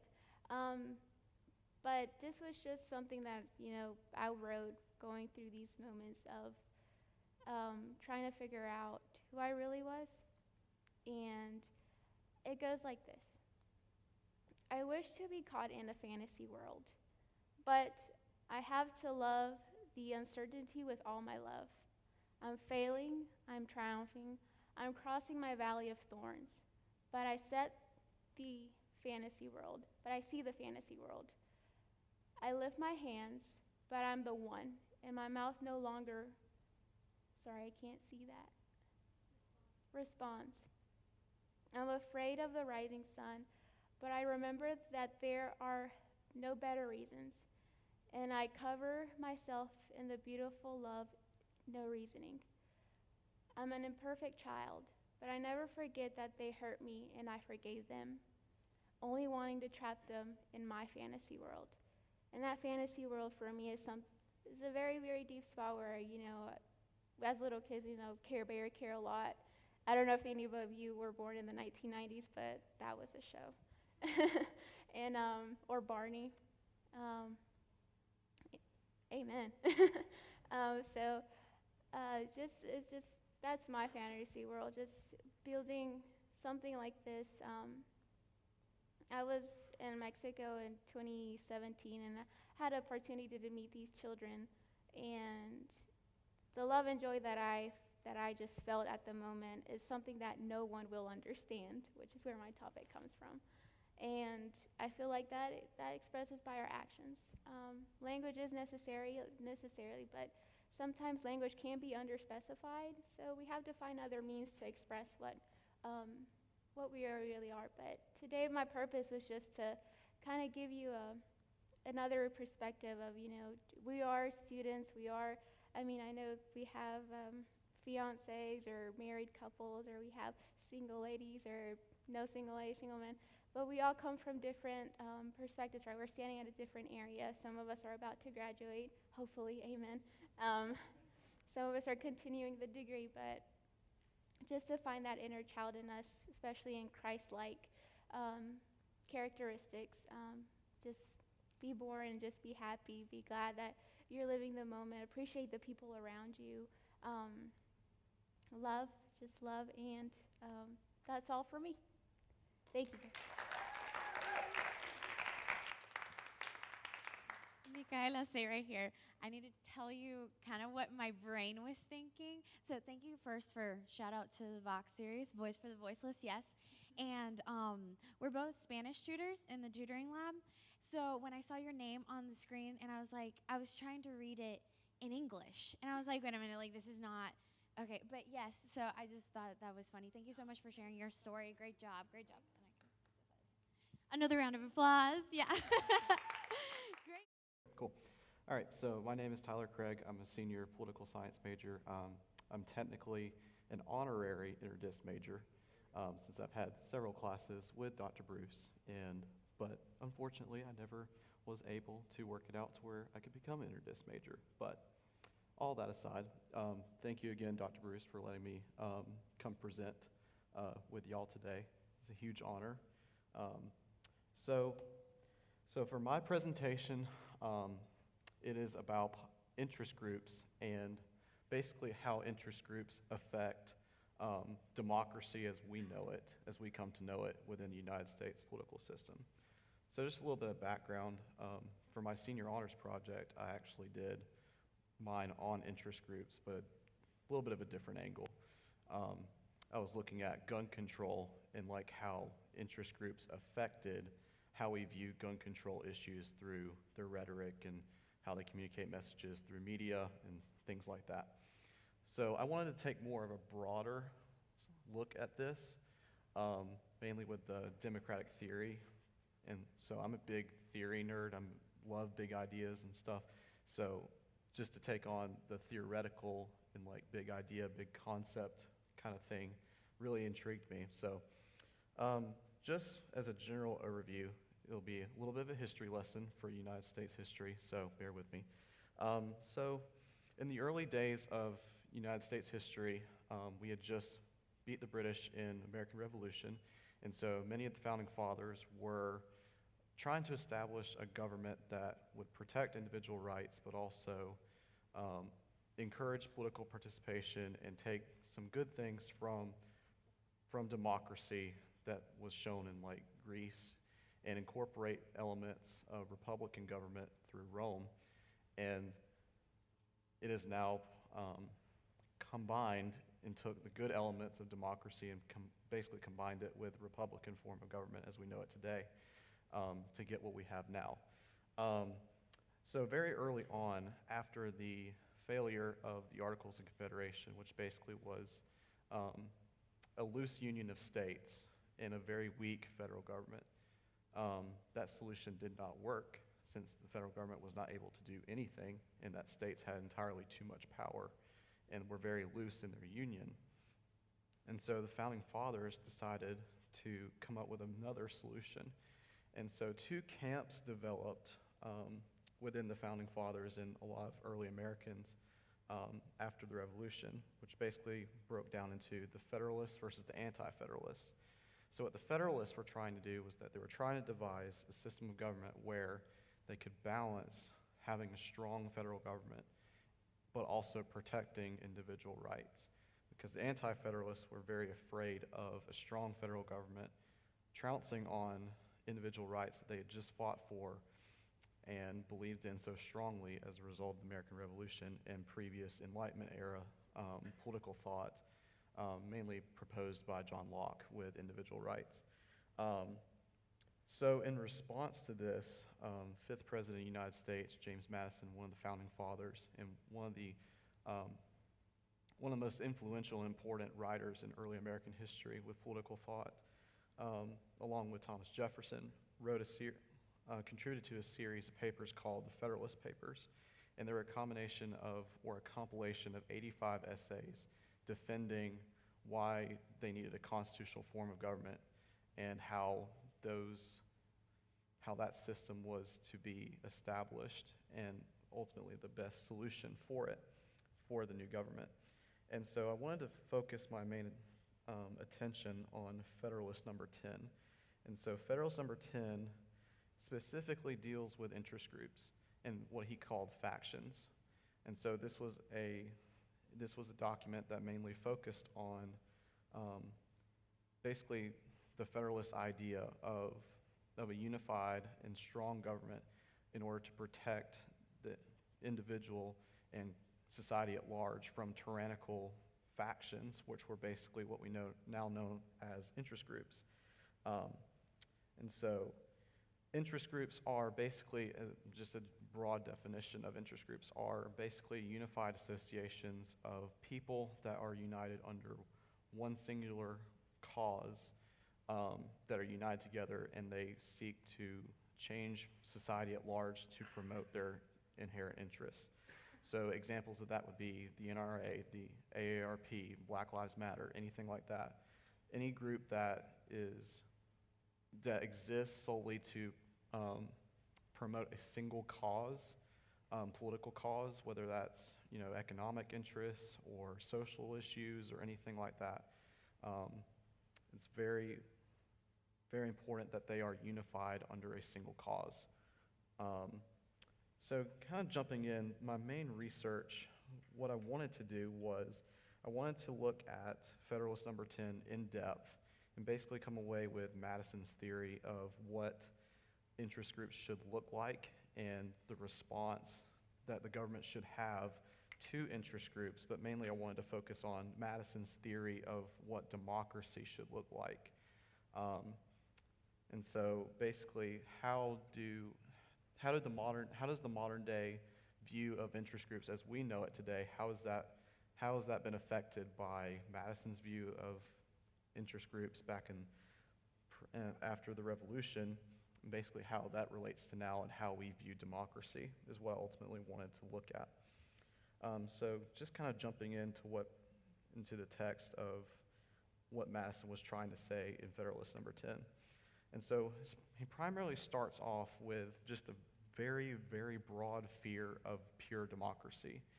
He uses very fiery language to say that pure democracy has never ended well, and that tyranny from the majority was a very, very big danger.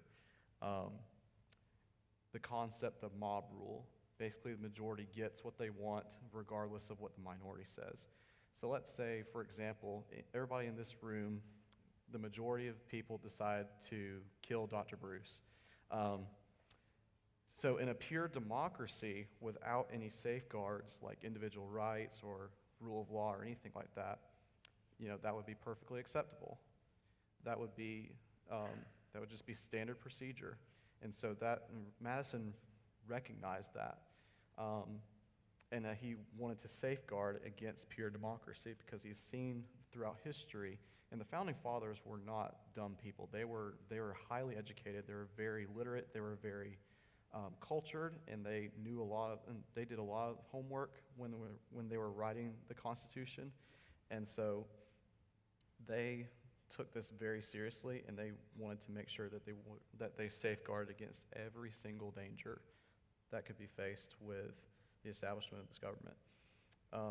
So Madison proposed that with this federal government, his theory of government would work in safeguarding against the dangers of interest groups and tyrannical factions.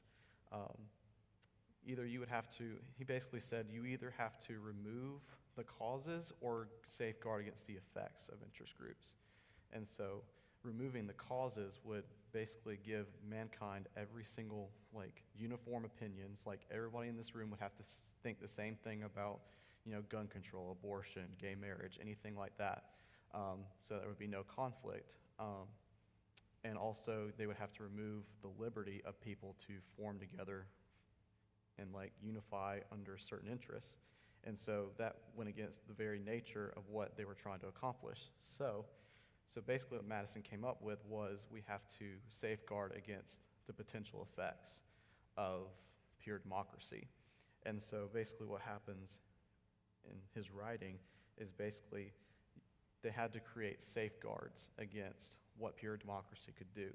And so his vision was to basically create a representative form of government where political participation was encouraged, but you could also elect leaders that would kind of transcend the interests of various groups, and that they would have the ultimate power to pass legislation and govern based on what they thought was right and what they were elected to do, rather than the interests of the majority, of the tyrannical majority. So he basically wanted to create a representative government that was bound by the rule of law, and that's what the Constitution is for. That's what the Bill of Rights was for, is that he wanted to provide a document saying the government that we create is bound by this. You cannot go past this based on the principle of rule of law. And so he basically took the good thing from democracy, which basically was encouraging political participation among the electorate and the common folk, and basically encouraged that, but also guarding against how dangerous it could be with violation of the rights of the minority in regards to the majority. So there are two major theories that came about in the mid-20th century when talking about interest groups and how they view interest groups and the evolution of group behavior and how interest over time has evolved. So the first theory I want to address is pluralism. And so basically this is very classic interest group theory, which basically creates an illustration of a marketplace. So ideas and interests are in a marketplace, and that they are perfectly equal in competition, and that they compete for influence and power, and they ultimately, once they win the metaphorical game, they get the government to basically pass legislation on behalf of their interests. So it assumes that there's a vast number of different interests, and so that can be seen as far as how complex the United States is. So I could be interested in foster care reform. Dr. Bruce could be interested in education reform. Those are two completely different things. And so, that's not even considering what every other person in the United States wants to do on a certain issue. And so there's a vast different number of interests that could be represented. And it also assumes that the government is neutral and that they have no hand in what comes out of this competition of interests. And there's also a steady entering and exiting of the marketplace. So once your interest is fulfilled at a policy level, you can pretty much come and go as you please. But it ultimately perpetuates the idea of the freedom to unify in pursuit of common interests, so that you are free to do that, and there's no monopoly of government force to either say you can or can't. But the second theory in response to this was public choice. And this is more of an economics approach, which I thought was really interesting. So this was popularized by Mansur Olson, who was an economist at University of Maryland. And he wrote a book called The Logic of Collective Action. And so basically what he did there was he took a microeconomics approach and basically took interest group theory and applied economics to it. And basically what he did was he kind of created this almost environment of like what an economy would look like if it was nothing but represented by social and political interests. So he proposed ideas such as the distribution of power is influenced by something called social capital or political capital. It was basically the moxie that an interest group has in the public eye, and that they spend resources and money and influence perpetuating those interests and pursuing those interests. And then, let's see. He also said that groups are a coercive force that forces individuals to act in accordance to group interests. So it's vast difference with pluralism in the sense of it is more individual focused, and that groups are merely formed in order to promote group interests because so many different people are made up of those groups, or so many people make up those groups that individual self-interest has to be controlled and coerced, otherwise it's not going to be done.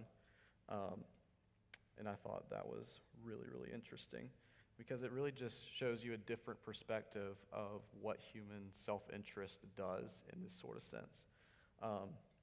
But mainly, I basically took these two theories and I compared it back to what Madison wrote in Federalist Number 10 and basically did a comparative analysis and looked at, how these theories and like what Madison envisioned as far as like what interest groups would look like and how that plays out in today's society and how that reflects the state of what we know as American democracy.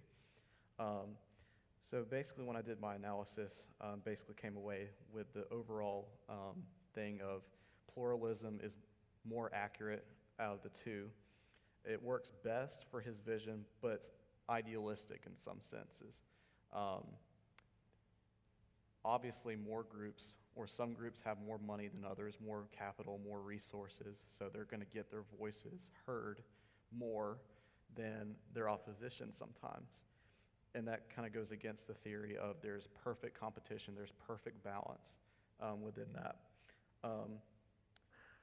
And that government is not always neutral, and this is kind of caters to public choice, because government's not always neutral because everybody has their own political biases. There's political ideology present, especially with the growing polarization as we see now, especially today, regarding various interests and how some interests are more supported now than they were 20 years ago.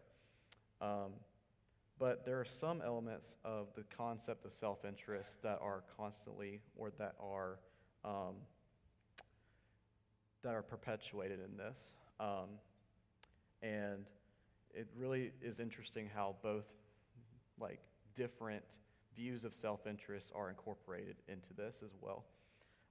So mainly the closing thoughts is Madison envisioned, basically he prophesied perfectly what would happen, is that we see now that we are allowed the freedom to unify and pursue whatever interests that may pique our interests or do anything of the sort, but we don't see the negative ramifications that he envisioned because we have proper safeguards in place with the Constitution and other laws and regulations to prevent against that. So thank you for your time. I appreciate it.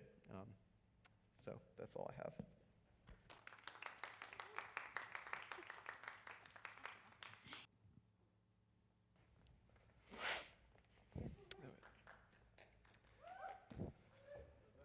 So on a Thursday night in 2013, it was a night I'll never forget. I was hanging out with my friends, and then I found myself lying on the ground. Everything went dark. There was blood on my hands, and I was screaming, "Josh, Josh, Josh, where are you? I got one. I got a frog. Bring the cooler." It was my first night frog gigging. I don't know if you know what frog gigging is. Most people don't, but it's where you get a spear and you go after bullfrogs at night with big flashlights. You look for their eyes and you go and stab them with a spear. If you're really cool, you make it yourself like we did off the side of the road with machetes. So anyway, I realized, not at the time, but in a little bit, I kind of realized most people in high school my age were not out killing frogs on Thursday nights. And I think my dad kind of felt the same way, because when I came home at 1:30 in the morning, I was in big trouble. He assumed I was out partying. And he's like, "Where have you been?" I'm like, I was just catching frogs with Josh and Daniel. And he was like, "What do you mean? Where's the frogs?" And of course, I didn't have the frogs because they were at their house in the freezer. We were going to cook them up the next day and eat frog legs. So my dad kind of believed me, but he wouldn't let me go out later anymore. I didn't kind of understand. But that was kind of the first time in my mind I realized, okay, maybe I'm a little bit different, but hey, that's just where I come from. That's what I do. So when I graduated high school, and I'd already been backpacking a lot by myself, and I was really into it. I always wanted to do the Appalachian Trail. I started running here at North Greenville University and still had the idea I was going to do it in the summer. I got injured my first year, so that kind of took off the dreams of the Appalachian Trail for that year. But I was able to start it 2 days from Thursday last year, and I hiked the entire Appalachian Trail. So that's my ugly mug at the start. I started in a rainstorm at Springer Mountain in Georgia. I went 2,200 miles all the way to Mount Katahdin in Maine. But yeah, so I did the Appalachian Trail. That was a big thing in my life, and I found myself saying on the trail a lot to people. You may think it's a wilderness trail, which technically it is, but I met people from all different walks of life on the trail, and I noticed there was already just a huge difference in the woods of how I reacted to things and how I viewed things than how they kind of grew up or experienced the trail. So I just kept finding myself saying, well, it's just where I come from, or where I'm from South Carolina, or where I'm from Pickens, and that's how I do things. And, you know, my accent would come out more and more.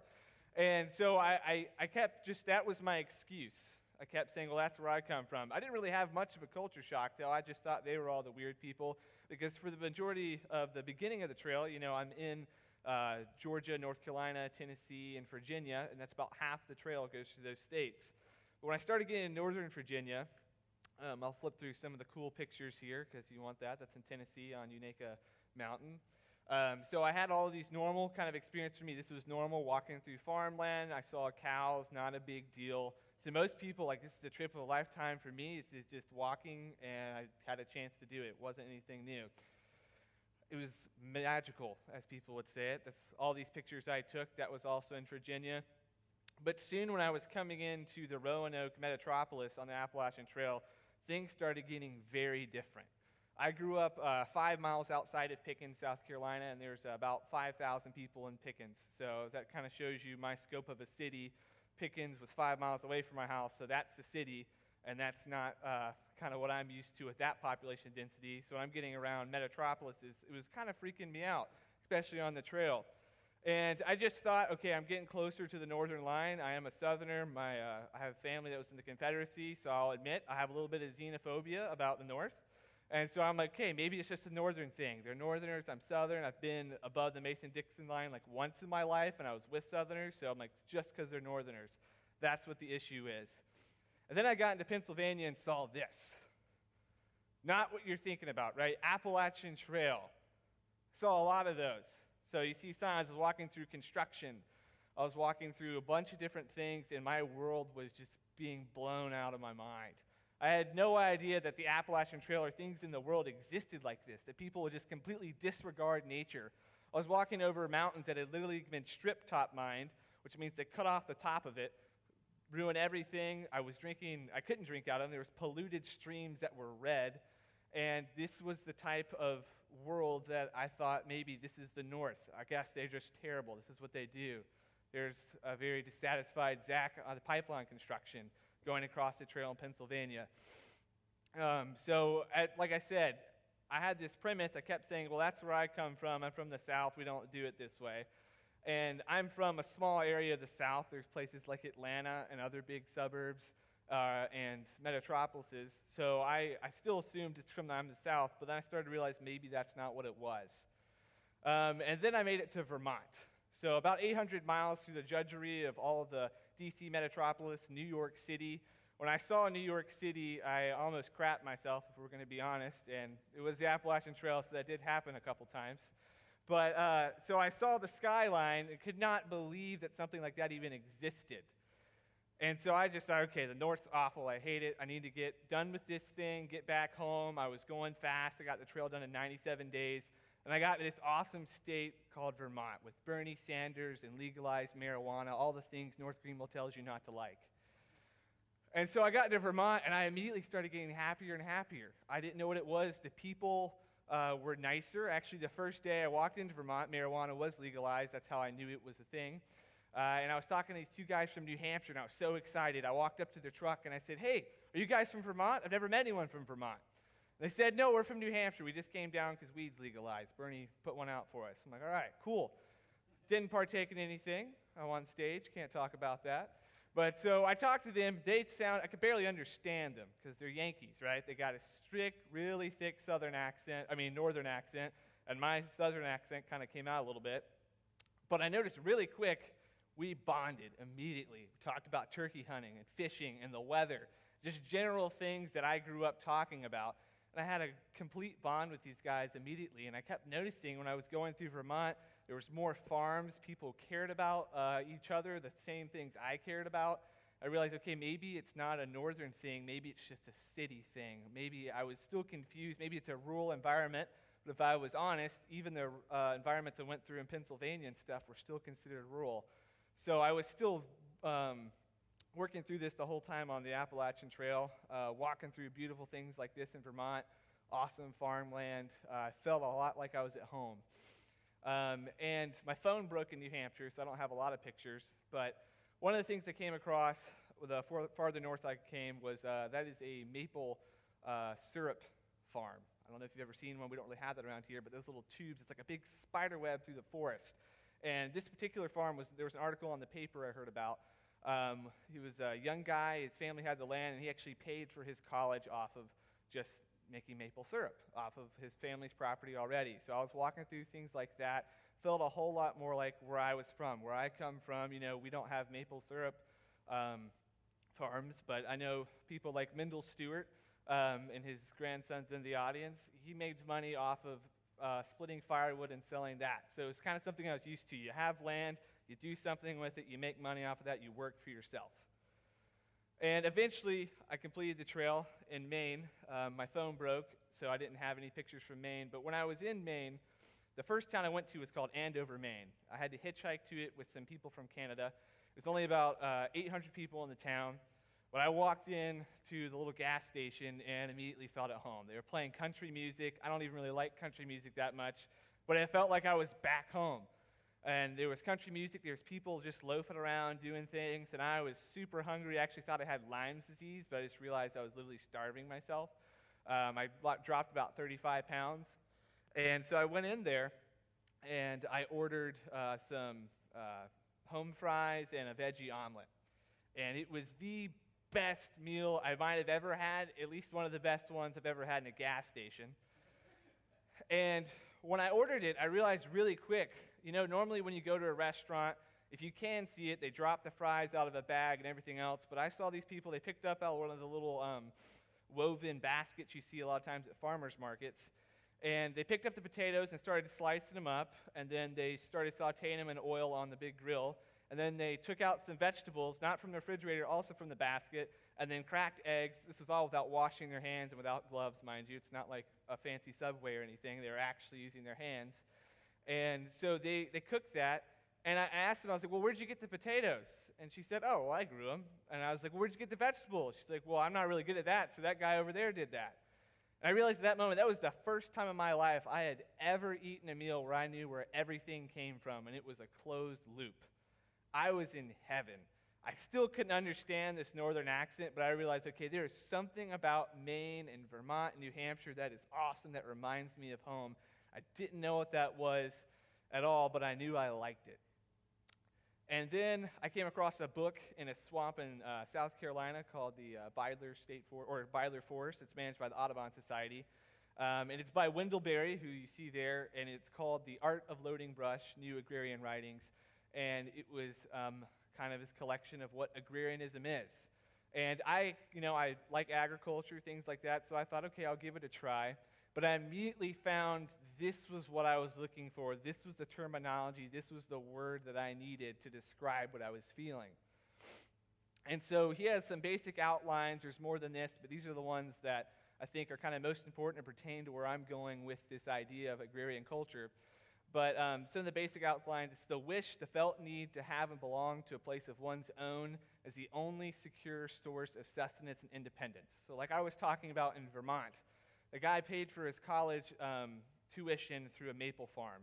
He didn't go out and work a job anywhere else. He worked really hard, but looked at his own community of how he could solve his problems. My first job actually was mowing a bunch of my neighbor's grass. In 2008, the stock market or the housing market crashed, and so everyone was moving. So the business was booming for a young elementary school kid mowing grass until everyone bought the houses.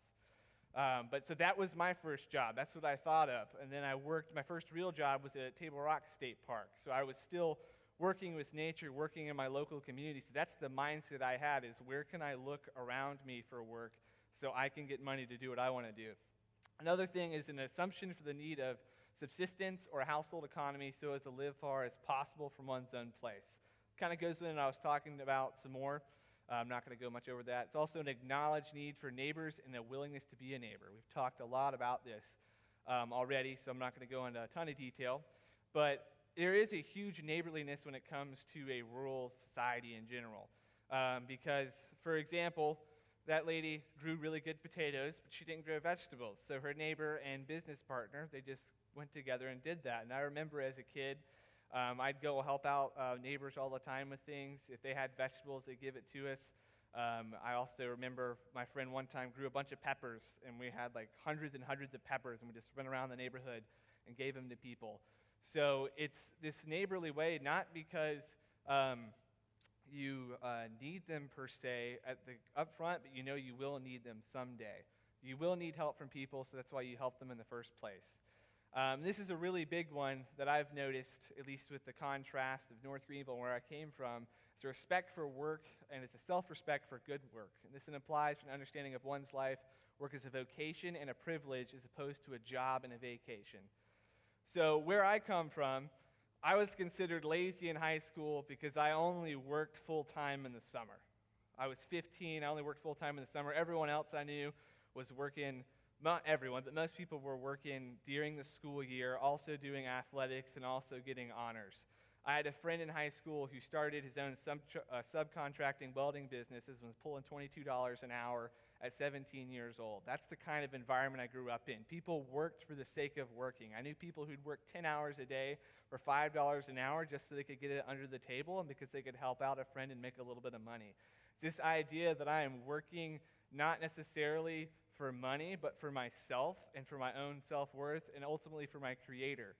And I don't need a vacation from that because I'm not working a job. I work what I want to, and I work hard, and I have satisfaction from that.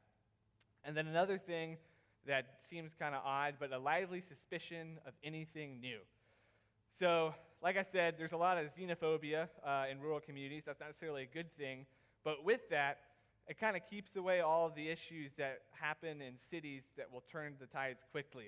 Because we hate change in Pickens. We don't want to change anything. And there's actually a huge debate going on right now that I'm a part of, Sassafras Mountain, and it's the tallest mountain in South Carolina. It's in Pickens County, and they just clear-cut the top of it and put a $1.1 million block of concrete for viewing. Not very happy about that. I'm suspicious of anything new, and the rest of the community, for the most part, is on my side with that. And there's a lot of issues with that hydrologically, with the sassafras is on top of the Eastern Continental Divide, so it has impacts that could do that. And there's also the impacts of bringing in more people to that road, and there's impacts of clear-cutting the trees, and there's lots and lots of impacts. But no one's really worried about that. We just don't like anything new, but that's safeguarding us from possible problems. So basically, I learned from this book, it kind of took everything I had thought of what an agrarian system is, an agrarian culture, and what an industrial system is to an extent. So you think both of these things probably are agrarian because they have to do with agriculture, but Wendell Berry and I argue that they're not. So a tractor is an industrial culture or industrial attitude towards agriculture, and a pair of draft horses is more a traditional agrarian attitude towards that. Now, I'm not against tractors completely. I'm not a neo-Luddite or anything. Some may call me that. But the essence of a draft horse team is that you can have a pair of draft horses for about $3,000, get all the equipment for $10,000. Then if you have the land, you literally don't have to pay for anything else on the horse except a little bit of routine veterinarian things. You can grow their own food, they eat the food, then that food is fertilized into the ground, and it takes a skill at the get-go. You can't just turn on a key. They're finicky, but if you have that skill and you know what you're doing, draft horses work great for you. They'll make more draft horses, they'll breed, and you're good to go. So it's a closed-knit system. Just like that guy wanted to pay for college, he made a maple tree farm and paid for college. Well, if you want to grow more food and you need more plowing capacity, you just grow more draft horses and grow more food for the draft horses. A tractor, on the other hand, is a machine that costs about $70,000 to get into, has a lot of these different implements, works on the dime, it's great, but now, if it breaks, you're probably not going to know how to fix it. You're not allowed to fix it under a lot of warranties, and you're also dependent on diesel fuel and therefore the global economy. So things that happen in Saudi Arabia can affect Pickens, South Carolina now because we are not in a closed-loop system, at least in the local economy. So it works great for a little bit, and it has been working a lot, but we've seen a fragmentation of the society so far. I've seen this in my own life living in Pickens County. It used to be 30 minutes to drive to a Walmart. Now it's 5 minutes. Now, I'm not against Walmart, but all the land now is getting more and more and more expensive because we have churned in machines and a global economy to fix a local issue. And so an agrarian system versus an industrial system attitude. So on the left is a tobacco barn, and it's a Burley Tobacco Program. I don't know if you've ever heard of that. This suit was bought by the Burley Tobacco Program. My grandfather was a part of it, and he bought this blazer in the 70s. And the Burley Tobacco Program allowed small farmers to have a select amount of tobacco, and they were guaranteed a certain amount each year that they would get paid for that. So they were able to make a decent amount of money off of a small amount of land, and everyone worked together to pool to sell all of the tobacco. Now, I'm not promoting tobacco, but I'm promoting the system that it has. When that Burley Tobacco Program ended, the normal progression was to chicken houses, and this is a Tyson chicken house. Now, the problem with the Tyson chicken houses is no longer, it's similar to the Burley Tobacco, but no longer you can't own the seeds, you can't own everything else. You rent the chickens out, basically you buy the hatchlings and you sell them, and the market is completely dependent on a lot of exterior things. You have to use energy, and it doesn't really treat the animals or the environment very well at all. So that's an industrial system or industrial attitude to an agricultural problem. And the biggest problems I've found with these is that they're not sustainable. And sustainable environmentally versus sustainable business-wise, I think they're both not sustainable, but in one essence, in a business sustainability, there's going to be more and more problems that are going to happen for tractors or for a chicken factory that you're going to have to keep updating and updating and updating and updating and updating all the time. You can have, like the Amish, they have had draft horses for 300 years, nothing's changed. I'm not saying we need to be Amish, but with their system, they can pass it on for generations and they have the ability to do that. I think they could have improved on what they're doing, but I respect of what they did. When it comes to a tractor or a Tyson chicken factory, in about 30 or 40 years, if you haven't changed, you're going to be obsolete. And so that means for the family, if we don't, if they do not properly instruct the future generations, the farms are going to go away completely, as it already has been. And part of the issues with this is the increase or the decrease of the need for farmers has now increased the price of land, because people want to live out in the country, and now land is seen as a real estate and a place to live on a big house on a small part of property. And so now the property taxes go up, and if there's not a plan set in place, then the death tax in America will kill the generational farming, because once that death tax happens with the high property rates, they can't afford it, so they have to sell it. And so eventually we're going to run into an area where who's growing the food? There used to be a whole lot more farming in the North Greenville area. There used to be a whole lot more farming in Pickens County than there is now, in Oconee County, in Greenville County. And it's not happening now, and we're fine, but eventually, where's that going to go? It's not a sustainable model. I understand we can't go back to horses necessarily, but my attitude toward this is to have an agrarian mindset to our industrial problems. We had an industrial mindset to our agrarian problems, so let's flip that around. How can we do that? And so one of the agrarian business models in the industrial world that I've kind of come up with is to have an agrarian attitude towards something. It's the first to think about your local community. So when you go into making a business, a lot of people are like, how can I maximize profit? How can I make the most money for me? How can I go on a global spectrum and compete in a global market?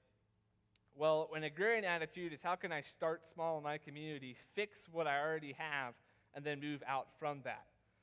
And so the company I work for right now is Legacy Power, and it is only 4 years old, and we have increased profit by 22,000% and went from 3 employees to 799, and we're in 22 different states. And it's selling solar panels, so it's an industrial thing for sure, but I think it's an agrarian idea or an agrarian attitude toward an industrial problem. We have an energy usage problem, and one of the solutions has been solar panels, but what our company has decided to do is to allow people to get in, no upfront cost. They go in, they sell the panels, we supply they supply the panels to Legacy from Sunrun, and now we have lots of people who can grow on a small scale, and it grows very big, but it's still focused in the community. And another one you may not think of is Grubhub. So I used to work for Grubhub. I did delivery driving for Grubhub, and basically what it is, it's a food service, delivery food service that you go from various restaurants, and I just go to that restaurant and bring it to the consumer. So it involves hundreds and hundreds of local and nationally owned restaurants. The interesting thing about Grubhub is it probably did not take them very much money to start the idea other than app development, because all you need to be an employee with Grubhub and all they need you to be is to have a car and have a work ethic, and that's it, and a smartphone. And so I was able to look within myself and my community. I already helped the businesses in my community, and now Grubhub's on the stock market and is growing like crazy. So I guess my proposition of where I come from is changing our attitude towards business and education to an agrarian attitude to solve our industrial problems. So looking inside ourselves, looking inside our communities to fix the problems, and knowing that specialization is the first thing to die off. We see that in nature and everything else. I think that's why I've come to the interdisciplinary program and why I've flourished in it so much, because we all know and we're frustrated with, we have a very industrial, specialized idea of education as a whole, and we go into and we want to have this discipline and we want to be very smart in this and don't worry about anything else. And so you're making yourself a machine, whereas an interdisciplinary idea towards education is mixing multiple different ideas and looking within yourself and your community to create better systems and better businesses. So my challenge for everyone is instead of after graduation looking at what's the best job for me or what's the best thing that I can do for me, look for that, but look, how can I have the best job that is in where I came from or in a culture that I'm with, and use that to grow the culture to be better, because that's going to help you in the end. Thanks. Just turn on by itself. Does it just turn on by itself? Yeah, it turns on. I don't need that. Hi. Well, I'm Shekinah Wilder, and if y'all feel like y'all feel, y'all are ready to go. So, I'm not going to take up too much of y'all time. I'm going to tell y'all how interdisciplinary studies helped me to realize what I wanted to do with my career and how I was able to bring my two disciplines together and make a decision on how I wanted to impact and affect the community around me. So, like many of y'all, when I was younger, my main goal was I wanted to be rich. And that was it. Like, I didn't know how I was going to get rich.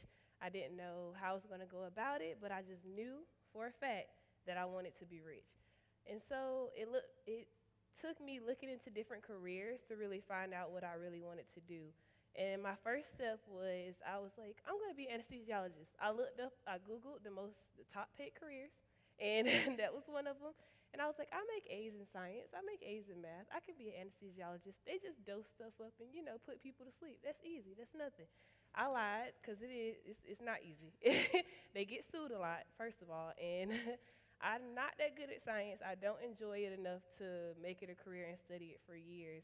But I just knew that I want money. I want to be able to take care of my family. I want to have generational wealth. I want to be able to pass that down to my children and their children and show them that you can obtain more than just living check to check or living in a lowly life. So next I thought, well, I'm good at communicating. I can talk to people. I can relate to people. I'm able to pull things out of people that other people can't get. And so my mom was like, maybe you should be a writer. Your brother's a writer. You can write books. You write good stories. And I love writing. I really do. But my attention span is like a 2-year-old. And so I'll start a story, and then by halfway through it, I'm like, oh, no, I want to write another story. I don't want to write this. So I don't think I could be an author. And my mom was like, you should be a lawyer. And all of these career paths were coming from people, but they weren't coming from me. And so I was trying to figure it out. I was trying to delve into everything. And when I got to college, I was so scared because I did not know what I wanted to do. And the only reason that I came here was to run track and field. And I hated to say that, but that was the only reason I came here. I only came here because of the scholarship. I only came here because of the opportunity to continue doing something that I really love to do. So I just thought back and was like, well, I love track. I could wake up every morning and do that for free. Honestly, I would. And so I'm going to pursue, and I'm going to be a professional athlete. I'm going to put all my efforts into track and field. I'm going to make the good grades, and I'm just going to continue to do that. I'm not going to worry about my major because that doesn't matter when you're a professional athlete and you're making money. It's not that easy to be a professional athlete, especially in track and field. And so that died down very quickly. So when I got here, my advisor told me, you're good at communicating. So he put me in mass communications. And in my head, I didn't exactly know what mass communications was. I knew it was broadcast, but I was like, okay, I'm communicating with people. And I thought, how am I going to get rich by talking to people? I'm not rich now, and I do it every day. So how am I going to get rich from communicating to everybody? So I didn't stay in that major long at all. And my next professor, he told me to think of what I really wanted to do. He asked me if I wanted to own any businesses. I was like, yes, of course. I want to have multiple streams of income. I want to be able to, have my name stamped on multiple things and not just one thing. I don't want to be stuck in the sentence of one thing. And so he said, well, business can be a component and communications can be a component.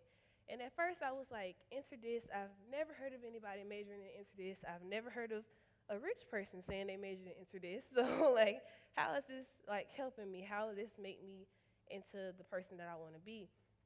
But as I got into it, I began to discover who I was and how, this mic is not cooperating with these earrings, but I began to discover who I was and how I wanted to use that to affect my community and affect the people around me. And I began to think about the disciplines because in interdis we learn to put disciplines together outside of our disciplines, not just focus on business and communications, but bridge it together with different things. And so I thought about another love I had, and I knew that I had a love for my people. I love being African American. I love my people. I love what we have to offer. And I feel as if it gets overlooked a lot. And when I was younger, I equated wealth with being white, and I equated knowledge with gaining wealth. And I was like, so where do we fit in that? That doesn't work. And every time I went somewhere, I didn't really see too many entrepreneurs who were African American. I saw entertainers, I saw athletes, I saw us just bringing amusement to people and not being taken as serious when it came to business dealings. And I didn't like that. I just thought that we had so much more to offer. I've seen so many people in my community alone that sit on gifts and they die down because nobody tells them that they're good enough, or somebody tells them that they're too much, and somebody tells them to tone it down, to not be who they really are, and that's what brings out the best in them. And so as I got older and journeying through college, I was just like, okay, I know that I have this passion for people, and I know that I have this passion for African Americans, so how do I put that together with communications and business? And I was talking to my mother. She told me, you know, you're really good with your money. You know, you can teach people how to be good with their money, how to bring generational wealth into black communities, how to teach financial literacy to African Americans, to young, old, you know, all types of people. And I thought, you know, I could learn to do this, but that wasn't enough for me. I felt like I didn't want to just impact my family. I wanted to impact everyone around me. So as I learned, like, I really didn't know what I wanted to do until the beginning of the semester. Like, every time somebody asked me, what are you doing after college? I would give them I'm going to own a marketing firm. You know, something that doesn't sound stupid and goes with your major so you can get your parents and your family members off your back from asking you that question over and over. And then someone asked me and said, well, why do you want to own a marketing firm? And I really didn't know. I was just like, well, owning stuff, you know, means money. And marketing is business and communication, so it goes together. It just works. But as I really sat and thought about that, I just thought about my heart for the African American people, and I began to look into it because I didn't know how many success stories that we have been involved in, which led me to read a book called Black Wall Street. And I know nothing about Black Wall Street until I got to college, which is really sad to me because I feel like as if it's something that should be taught to kids around the world, especially African American kids, because it's such a story of triumph and success within the black community. And it took place in Tulsa, Oklahoma, it was a small town in the early 1900s. During segregation times, it was a place where African Americans were sent and they were given land, you know, just to live. And it became sort of like a black utopia. There weren't white people in that town. There were white people around, but they weren't in that town. So the only people that they had to rely on was each other, which is much like how we view ghettos today in today's world. But the difference between today and then was back then, they took what they had and they built Black Wall Street. They built businesses, they built churches, buildings, schools, and barbershops and salons, and they created a system of wealth that continued through generations even after them. But what I see the difference with today is we don't have the same tenacity and we don't have the same morale and we don't have the same push as they had back then. They wanted to prove something not only to themselves, but to the people who were pushing them in this place, like off to the side, like, here you go, we're casting you away. They turned somewhere that was meant to be a castaway into a triumphant story. And I feel like it attests to what we possess inside of us, but we push down because people will label it as too ghetto, or people will label it as too loud, or, you know, your hoops are too big, or your hair is too big, and the dreads aren't business-like. They're not professional. You're not professional enough. The way you talk isn't okay. Like, you don't pronounce your words all the way. You know, all the things that they tell us to tone down, but that really make us us and what we have to offer into, you know, the business world and everywhere alike. So after reading that, it really solidified what I feel God has called me to do, which is to open community centers and open teaching centers to teach kids and adults about financial literacy, to teach them about the story of Black Wall Street, and to teach them about the story of many other success stories of African Americans, and to show them that we are not just limited to entertainment or sports, or being athletes, that we are much more than that we have so much more to offer, and to show them that we do not have to tone anything down, and we don't have to not be ourselves in order to be acceptable. And if we're not accepted, then we can just build our own. So we don't have to worry about and depend on anyone else, because as long as we have each other, that we can really build whatever we want. They called Black Wall Street Wakanda before Wakanda. So my question was, why did we have an all-black utopia then, but now it's called a ghetto, and now it's poverty-stricken, and now there's nothing going on? Like, if we built wealth back then, why can't we build wealth now? So I feel like that's what God has called me to do, and I hope that you took that from my presentation, and I hope that you just influence everyone around you, white, black, everyone around you, to just bring the best out of themselves, and don't be so quick to stereotype. Don't be so quick to tell someone to tone down or that they're too loud or too brash, but look into why they're like that. Look into the reason God. Hello. This is a lot more nerve-wracking than you think. My name is Maddie Bessinger, and I'm going to speak today, and my title is Junior Seminar, Putting Your Components to Work. How many of y'all, just by a show of hands, have felt like this semester has flown by and you're just so stressed? Okay, that's how I felt. And so I have kind of felt that way for a little bit, and I was like stressing. I was like, I feel like I need a plan post-college. I need to find a job. I really haven't found one. And I was like kind of reflecting back on my past 4 years as I was in this state of overwhelmed and stressed. So starting my freshman year, I came in as business, and then by midterms, I met the notorious Dr. Bruce. We sat on the rocking chairs in Whitehall, which I'm pretty sure most of you'll probably have, and we just talked, and he was really excited for me to like engage in Interdis, and one thing that he really pointed out to me was like, he wants us to network and be involved in the community. And I was like, this is the place for me. I love it. I want to do hands-on stuff. I'm not big on sitting in a classroom, so I was like, okay, I want to take this opportunity. I'm excited for the next 4 years. So then sophomore sem came, and then junior year came, and then senior year. And as I said, I was looking back, and I was like, I really wish there was something in between. I was like, I feel like junior year is such a crucial point in college. That's where you're starting to do like an internship. You're starting to really figure out what I want to do with my major, where I want to go with that. So I've created a course, and the purpose of this junior course is to bridge the Cornerstone Sophomore Introductory course and the Capstone Senior Seminar. Dr. Bruce said that, actually. So this is a course outline of how it's going to look. It's going to be a 3-day-a-week class. 2 of those days you're going to be in the class, and the 3rd day it's going to be online, and I'll discuss that a little bit later. But in those 2 days, some of those we're going to have people just coming in, like we had Bianca coming in, just to kind of encourage us and like tell us that we're going to be okay also with what we're doing, but also just to tell us what jobs are happening, what it's like, you know, and whatever year we're doing college, what it's looking out on the outside world. So we're going to go over the history of interdisciplinary studies. I think that's just so important because in sophomore sim, we talk about interdis me and kind of like why we're interdis, but also kind of going back into where it all started from and if it's still applicable today and like if the pendulum is still swinging, just something like that. And then we're going to start thinking about our components and what we want to do with them. I always knew I wanted to do communications and business. I just never really knew what to do with that. And so I kind of wish I started thinking about that sooner, thinking of my options, what jobs that entails. And as I got closer of my senior year, I found all these jobs that I didn't even think about that could use my components in them. So then we're going to work on the resumes. Stuart Floyd is going to obviously come in and he's going to speak to us and help us with our resume, but I understand we're all different components.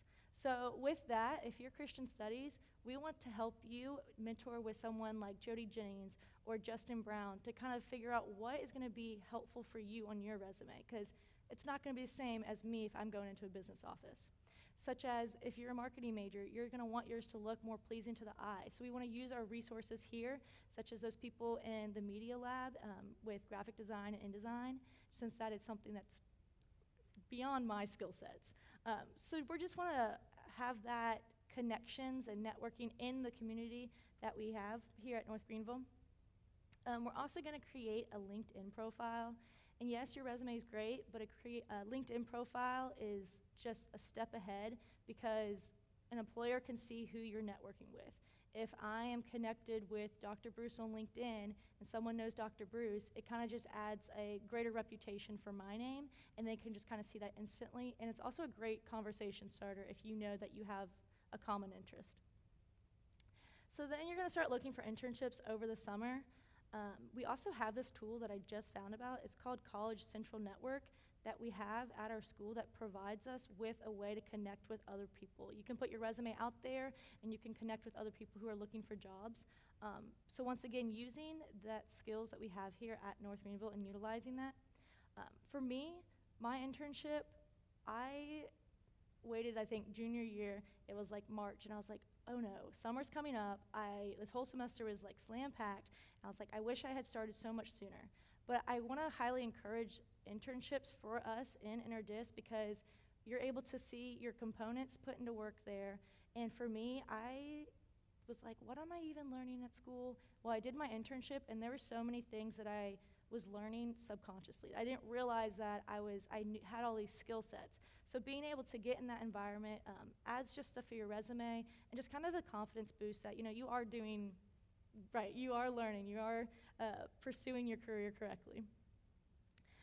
Also, whenever you do internships, you obviously have to do an interview before that.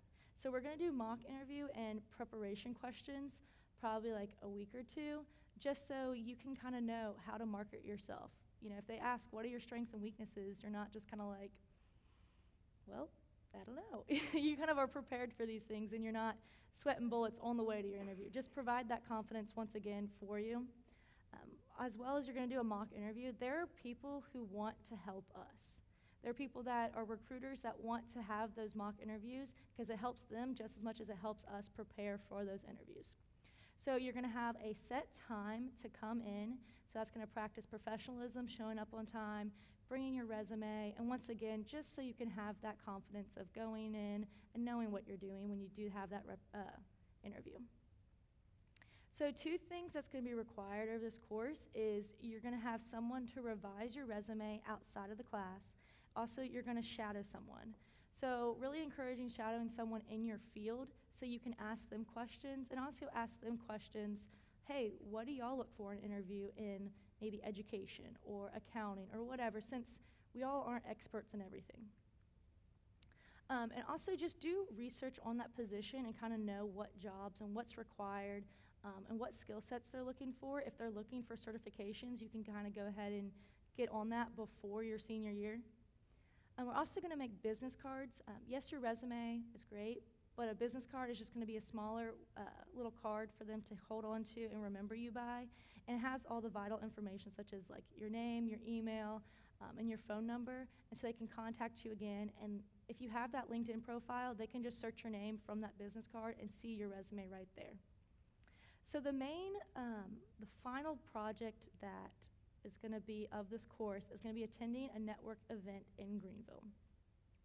You're going to need to go and see and have like 3 or 4 connections, and I do understand that not everyone has the same components.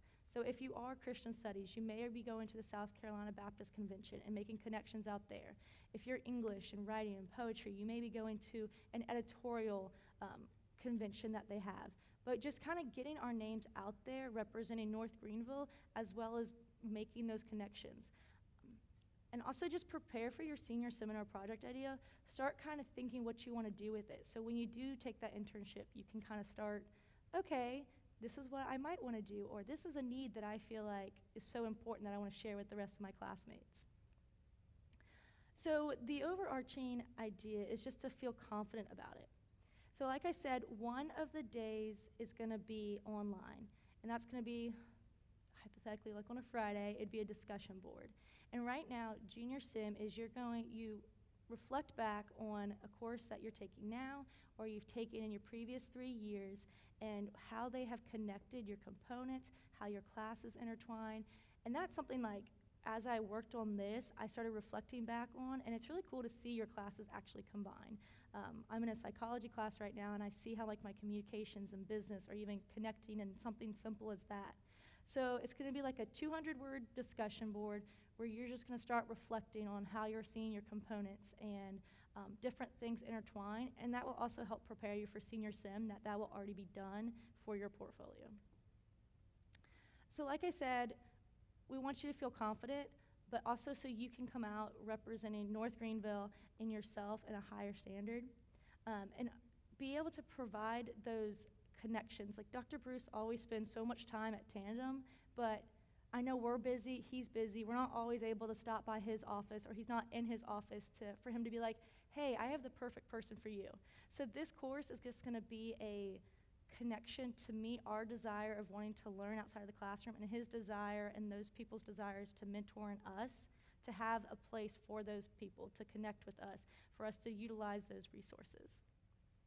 So hopefully this Junior Sim is something that all of y'all can get on board with. I hope that it would just have everyone have the confidence so your senior year you won't feel so stressed. You can walk out and you're like, well, I may not have a job, but I know how to go through an interview. I know how to market myself, and I have all of these connections that maybe I can use later down the road. Thank you.